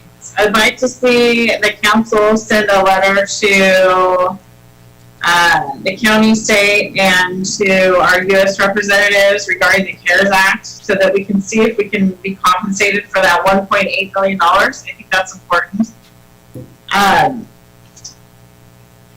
We have a lot of unknowns at this time, but a budget is a guideline. It's not a fast and final. So obviously we're going to make amendments to the budget moving forward, but I think prolonging the pain is something that I'm not willing to do. I think we need to have a set of guidelines. I would like to see that $771,000 moved into this year's budget so that we can realize the savings and the hard work that the city employees have really rallied behind us to make sure that we can make sure that we have a good foundation moving forward. Unfortunately, that foundation's been rocked by a pandemic, which nobody could have seen coming. If you listen to the forecast, there was a recession coming, but a pandemic on top of a recession are two hard pills to swallow. So I think we need to move forward with the budget that's been presented. We need to make sure that we have clear guidelines and expectations that we will not overspend, and that we will make sure that we're being fiscally responsible to our constituents that we serve. And we've all done all of us, including the employees and the community, in doing a really good job in making sure that we stayed in those guidelines last year. It's going to be tough this year. So I'd like to see that letter come from all of us and go to the three entities. I would like to see if we can possibly get that $1.8 million back. That would be a big boost in our budget for this year. We need to deal with our unions and our staff in a very appropriate manner, but knowing that we don't have any extra to offer at this point. So, like I said, I would like to roll that. I would like to do the first option, enrolling that $771,000 into fiscal year, or into this next fiscal year. I don't think going into the reserves right now is something I'm willing to do, but I might be willing to do it if we get that $1.8 million back. Okay. Councilmember Esquer? You out there?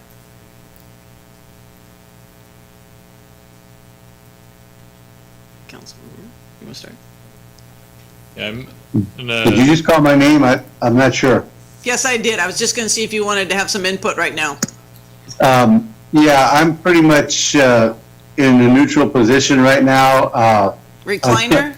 All the points that have been made to me will work.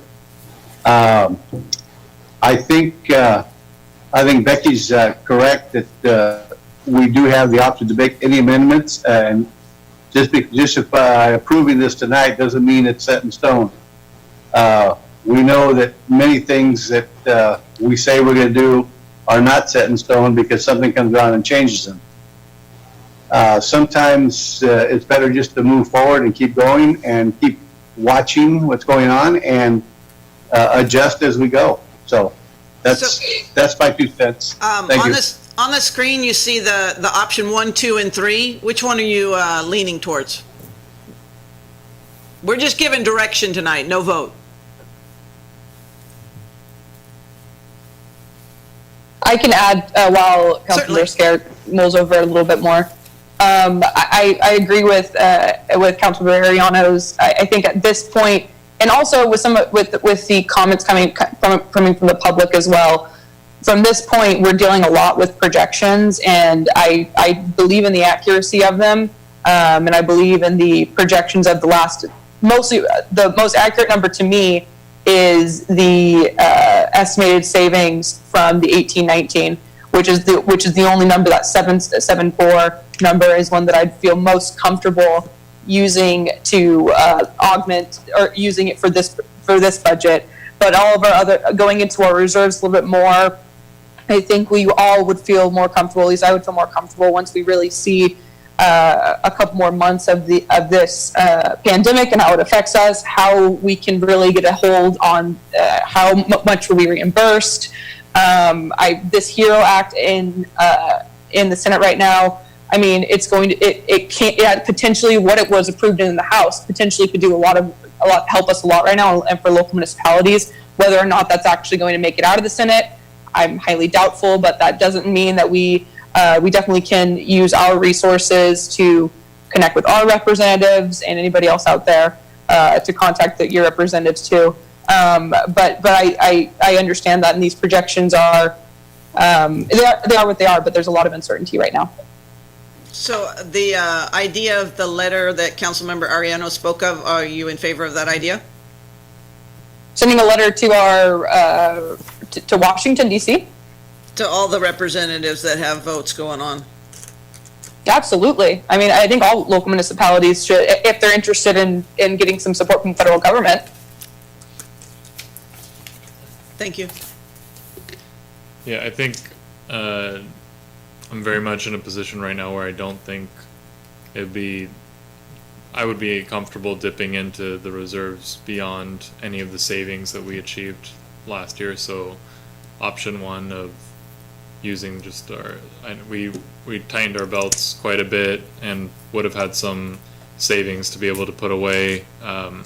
Unfortunately, that wasn't realized, but the bleak financial picture that we have hasn't changed, and I think that I really do think that we need to be having extensive conversations beyond the initial adoption that looks at the all of the topics that were discussed today related to the unfunded liabilities on and maybe even start having the conversations related to capital expenditures. We need to have a very consistent type of reporting on what our budget picture looks like so we can easily compare it year over year. And I know that we've had a lot of turnover in a lot of key positions that has made that difficult, but at this point I The only thing I'm comfortable with is using the savings that we've achieved from last year, but with the expectation that we do some revision and finalizing in the months following. So, I have a big concern that we're counting on, that 700,000. And I don't know how we realize it. Is that whatever's left from the 500,000 that, or 500,000 that we did into COVID? And if we get back that, where is that coming from? So I don't want to plan on monies we don't have, which also goes to the other slide in reference to marijuana. I think we count on the money we have in front of us, and we don't try and hide any money that we have. Again, I'll go back to the assessment district and the general fund having to owe back the engineering department. I just don't want to leave those things in the sly and get lost with it. Never in public administration 101 do you spend down on ongoing expenses from a reserve. That's just not happening. They tell you right away, don't cover that. So as COVID is coming forward, we have no idea what that actually entails. We can say that big box did great, but we can tell you that a small business got beat up. So we're not certain of anything, and we aren't certain that we aren't still going to go into a recession. So anything that we spend out of reserve is gonna be probably problematic at minimum. And then I don't know. The 20% that you talk about, let's have 20% instead of more for the cashing out. We're in a bad situation, and people may go elsewhere because they can't afford to live here anymore. They lost their business or whatever, and so that employee that we have may leave us. So I'm not comfortable trying to minimize it to a small amount and use that to kind of fund our salary and benefits on the outside. So I'm not even comfortable saying option one, because that can come later. We can say, look, that came, and we can kind of loosen up a little bit, but we projected only, what, you've been here 4 weeks, so 5 weeks ago or 6 weeks ago, we had said that we were not going to we were going to be about 800,000 in the hole. So, I mean, we just made up a tremendous amount here, and I don't want to count any money till we see it, is my belief. So I would suggest you probably have some idea where that comes from, then what you need to go forward with. No, Mayor, no.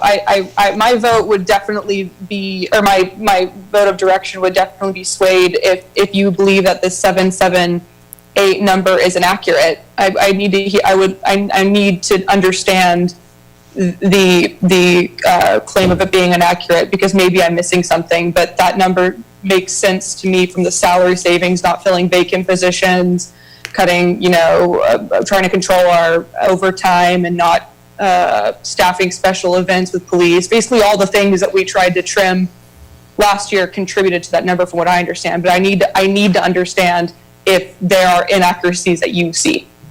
It would change my direction given to our city manager. Okay, so what we're looking for from Mr. Wells and staff is that documentation of proof. I know that probably a year and 2 years ago, we spent cost savings on one person who left like 3 times, which you can't do. So I just want to make sure that doesn't happen. And as well, I feel like it's not fair for Mr. Wells to come here and in one month be told, here, just throw these numbers and these are real, when so many people have been looking at these for so many years. I mean, it's time for us to really make sure the numbers are true numbers. And I had asked previously for us to slow down and just put this through at a minimum, and then do some deep diving, as you described, to really confirm what those numbers are. Because in the last 6 months, we've had a lot of different views about how much we have or didn't have. So for me, from this point on, I would hope that you would all agree with me that every 30 days, we need to know exactly what our monies are. We're not going to get, sure. We're not going to be coming into the. Yeah, I agree with that. That's another, we can definitely do an every 30-day piece, but. Is that provided every month? So I guess what I'm hearing is that you're suggesting that there's a chance that this 776 could be. Projected. misconstrued numbers based on one person's salary savings and them kind of tripling that number to basically stretch the truth on this. I mean, it would affect how we're viewing this budget if you think that there's some inaccuracies in it. And, you know, with all due respect, the last 10 years of the minds that were overseeing this budget, there was some flawed assessments that led to some decisions that we're dealing with today. Absolutely. So it's if there's a problem with the inaccuracy, I want to know exactly what we're talking about, and I'm still unclear. Okay, so just to give you a little clarity, so I spent all weekend going through every line item, adding things up, and it wasn't the same as what we saw today. So that makes it a little hard for me to say, okay, the numbers we have are for sure, right? So, I mean, I know it's a working thing, but I spent a lot of time on something that didn't exist now. And projected is an implication. It's a word that doesn't say for real. It's where it's right. Hopeful. It is what it is. So if they can have some documentation at the next meeting to give us this is a absolute, this money is here, and not a hope or a projected, that's where I'm looking at you guys and saying that's where my point of uncomfortableness comes, when projected as for actual is always better for me.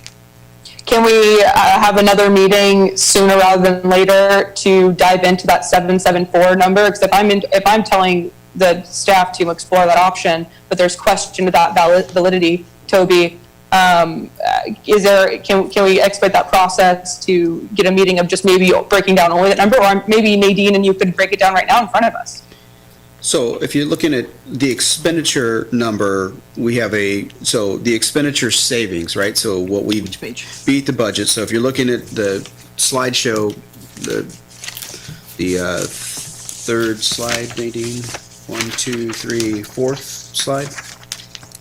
Do you know if it's off a page? Is it with the COVID one or a different one? It's that one. Okay. Let me see if I can find that one here. So if you're looking at the estimated savings, budget versus actual, on the right-hand side of that page, it would be on the summary sheet, it would be on page 1 of the summary sheet, or on page 4 of the slide. Same information, just presented a little bit differently. It's blown up. So on the expenditure side of the equation, so the $3,074,000, we have a pretty high degree level of confidence based on the deep dive analysis that we've done there. So that number, we have a high degree of confidence. Plus minus 100,000 would be my estimate. Yeah, we went through line by line on the expenses. We took the actual that have been posted to date, and we projected out 2 more months, in some cases 3 more months for things that need to be accrued. For salaries, we took the exact amount in April and projected that for May and June. Departments were comfortable with that, and that the vacancies that we have will continue. The wages that people are making will mostly continue. So I feel the expenses, we are fairly confident. Revenues, as you know, are a little bit up in the air. So the revenue is the piece. That's the problem. The revenue is the piece where we have, more skepticism, but we did take our best estimate. So if you go back one slide, Nadine, so looking at that breakdown of those revenues, so the sales tax probably has the most volatility, and our estimate there is probably has the most volatility, just based on, because of COVID, right? Normally, I would have a very high level of confidence in that sales tax number, because of the historical, what's usually referred to as a W shape on the way our sales tax numbers come in relative to holiday season and everything else, again, what we've seen there. So that is the number that has the most volatility, is that number. The rest of those numbers have a pretty decent level of confidence. So even if that number is off by 10%, 20%, 20% is 140,000, right? So, and again, those are numbers that we have some level of confidence. So I guess the bigger picture is, if this council doesn't want to adopt a budget in June and you want to kick this decision further out, that's a whole different conversation. Or if you're wanting more time, we were planning to come back on June 9th. If you're wanting more time, then June 23rd would be an option, but, so I guess I need some clarity in terms of when you're wanting to adopt the budget. We're under the assumption, based on last time's workshop, that we were going to be presenting a budget for approval on June 9th, but if that's not the case, and we're going to be adopting a continuing resolution or something to continue our existing spending plan out for a few months, then we're kind of in a different ballpark, so I guess. What that's really time the frame would you feel comfortable with, Mayor, in order to feel comfortable with these numbers before a decision would be made?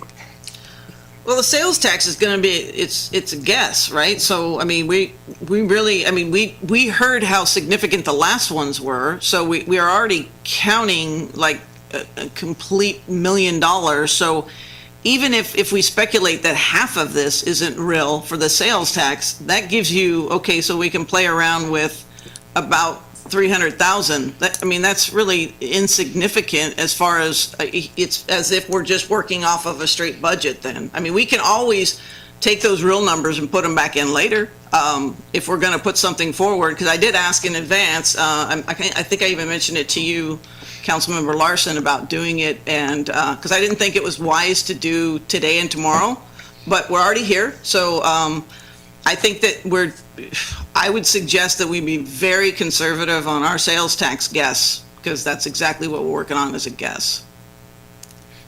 Final numbers for sales tax wouldn't be available till September. Right. If that's what if you're waiting to make a decision until you had final sales tax numbers for 1920, you wouldn't have those until September. I'm not waiting. I'm just saying, I would suggest to us, I would caution us to use that number of the 774 if almost all of it is sales tax that we're talking about.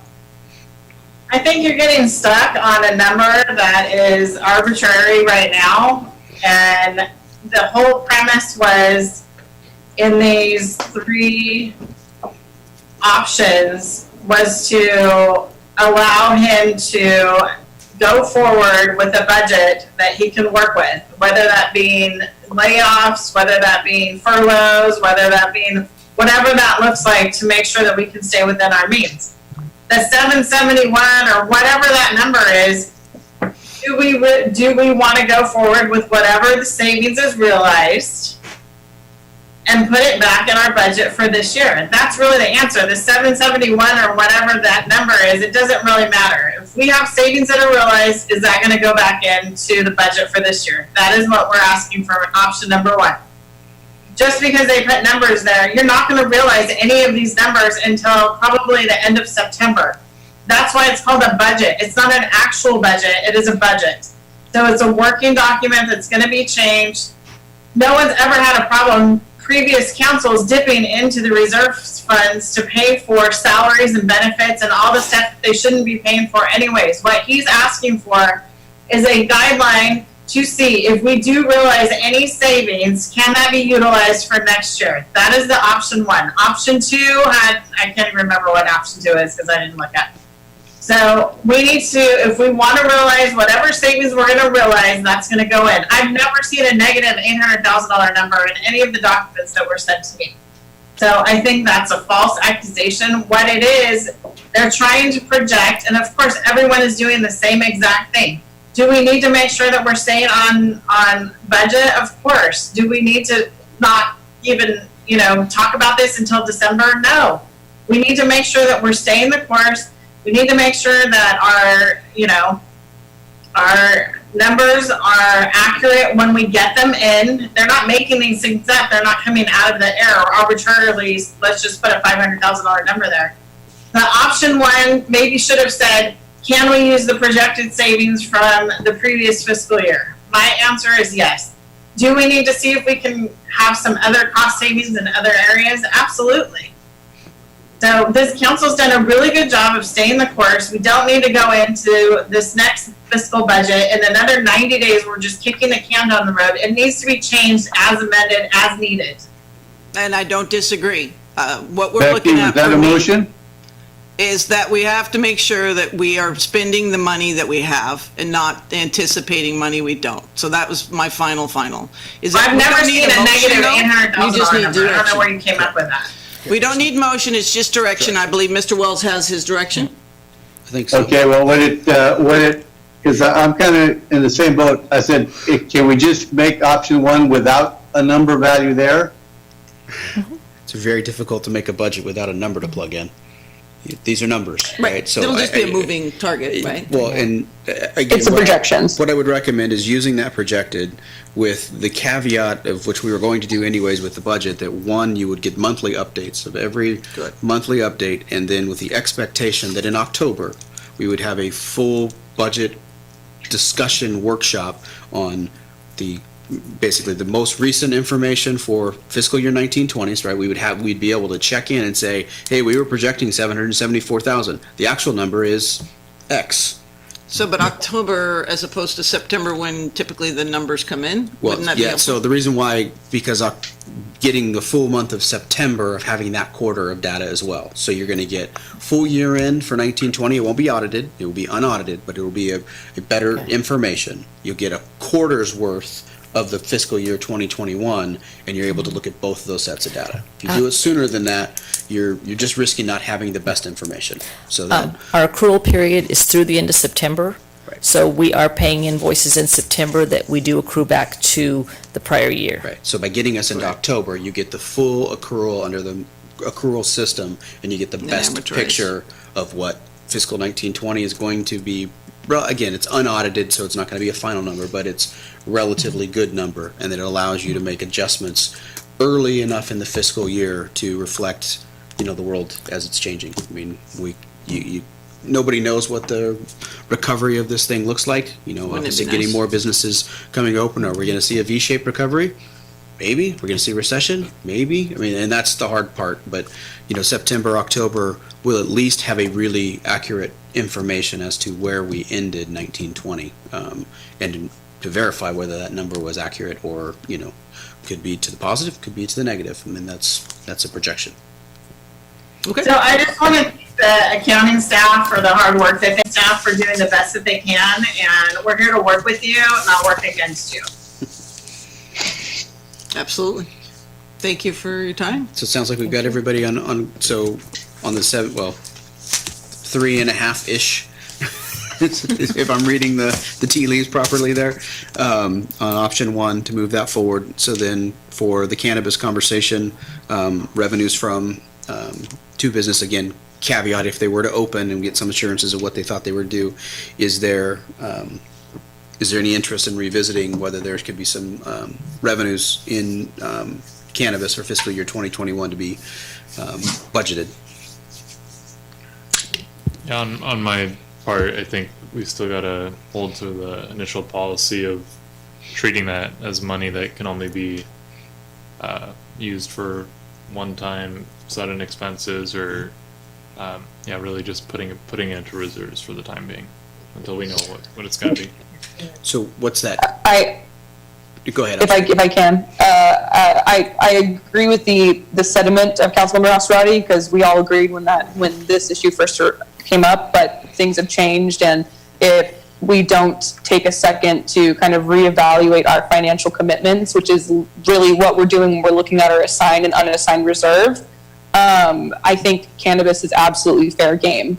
If we're talking about in our unassigned that $10 million, and we're acknowledging that was all put into that pot by council direction over years and years of different councils coming in, I think it's absolutely fair for us to consider cannabis once those revenues are actually realized.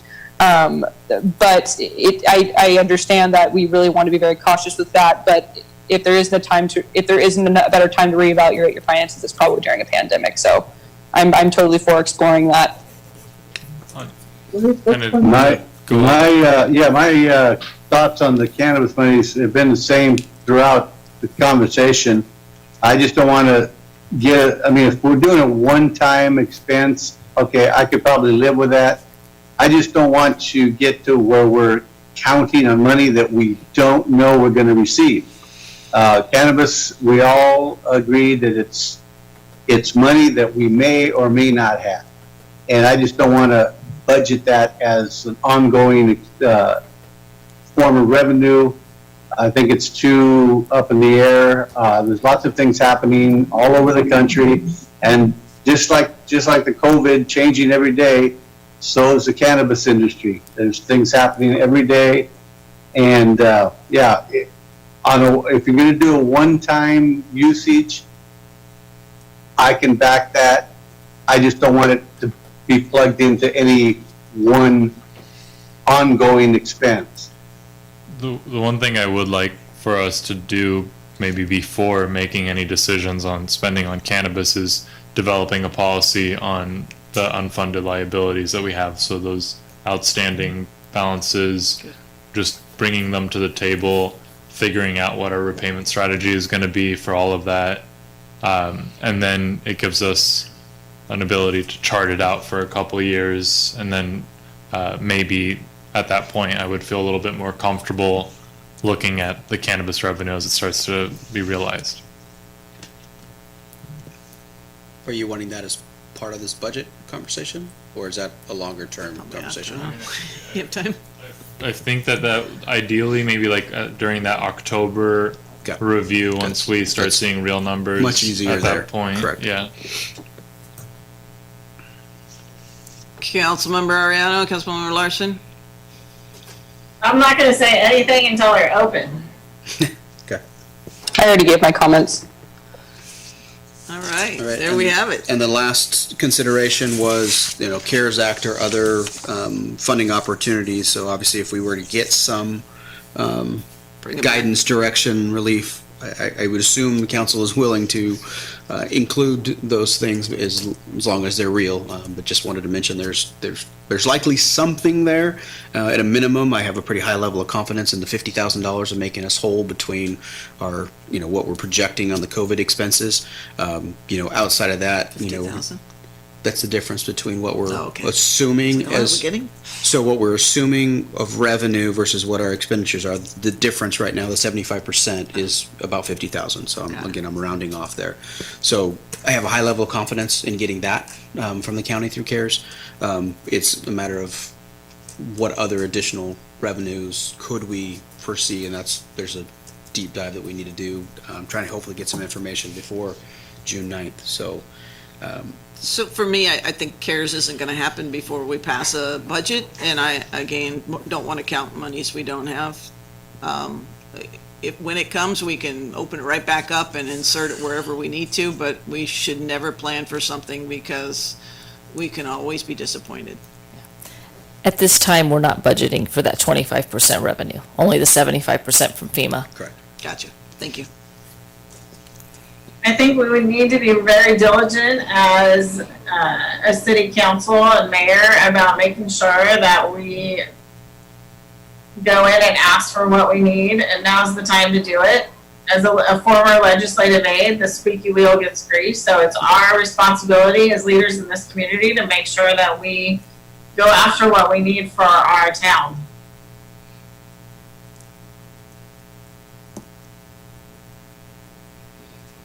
Okay. So last question really is on the date. So June 9th is 2 weeks away. Is that still the plan to move forward, or move to June 23rd, or just make sure expectations are set appropriately? You have the staff to know whether you're going to be able to run simultaneous tomorrow's meeting and this. I mean, that's... June 9th will be very difficult based on the direction that was received this evening. What's the will of council? I couldn't hear him. Oh, I'm sorry. So he basically said that to achieve June 9th is the next meeting to pass the budget or first reading. That would be very difficult for him with all the work he has to do for tomorrow's as well, and all the tasks that we've given him in relation to this. So we can tell him. When would he be able to?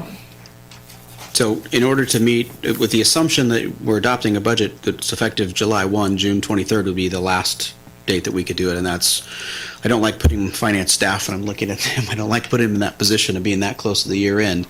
But that's the latest we could do it. Whenever you can do it, I guess. If council's comfortable, we will approach it that direction. We may need to check in before we get there based on the information we need to. We can have a special meeting for first reading, or no?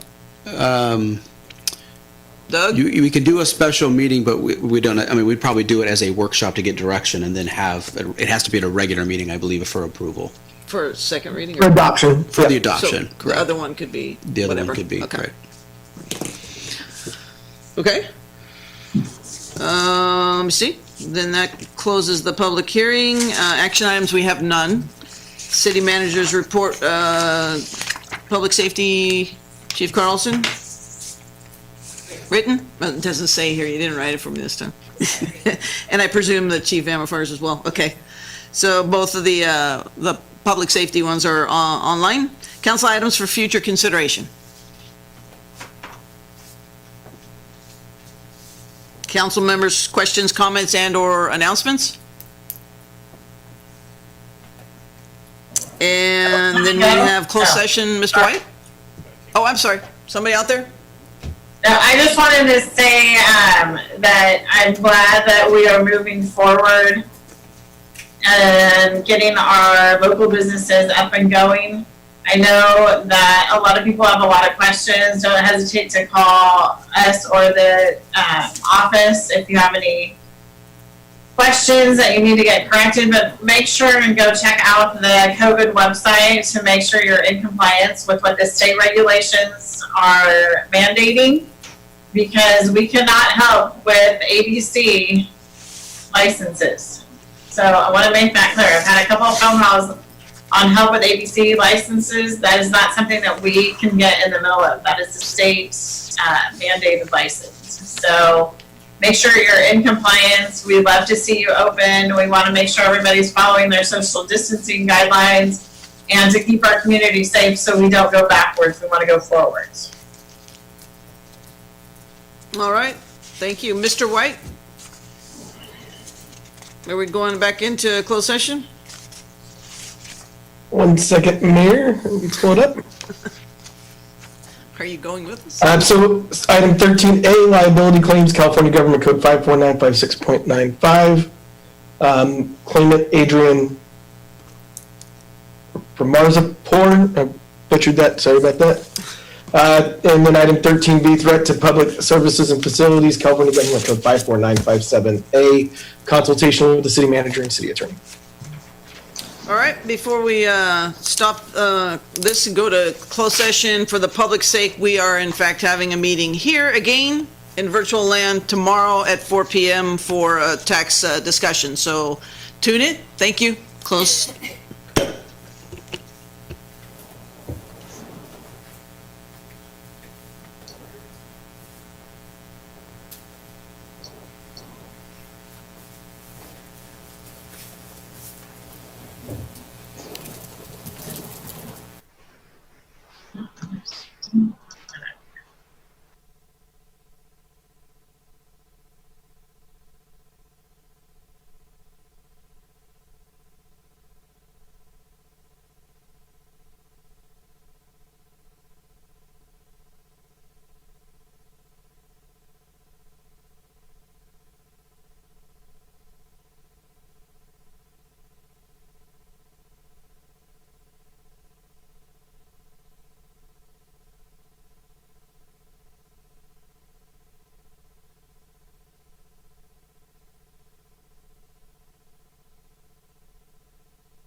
Yes, ma'am.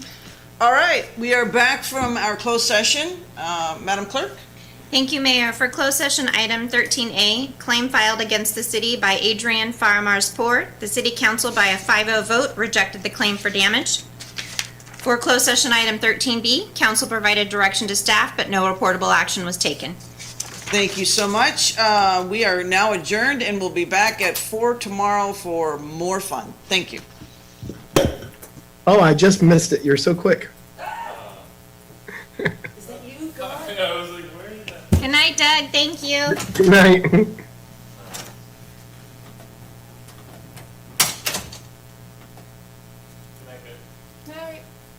Good night, Andrew. Thank you.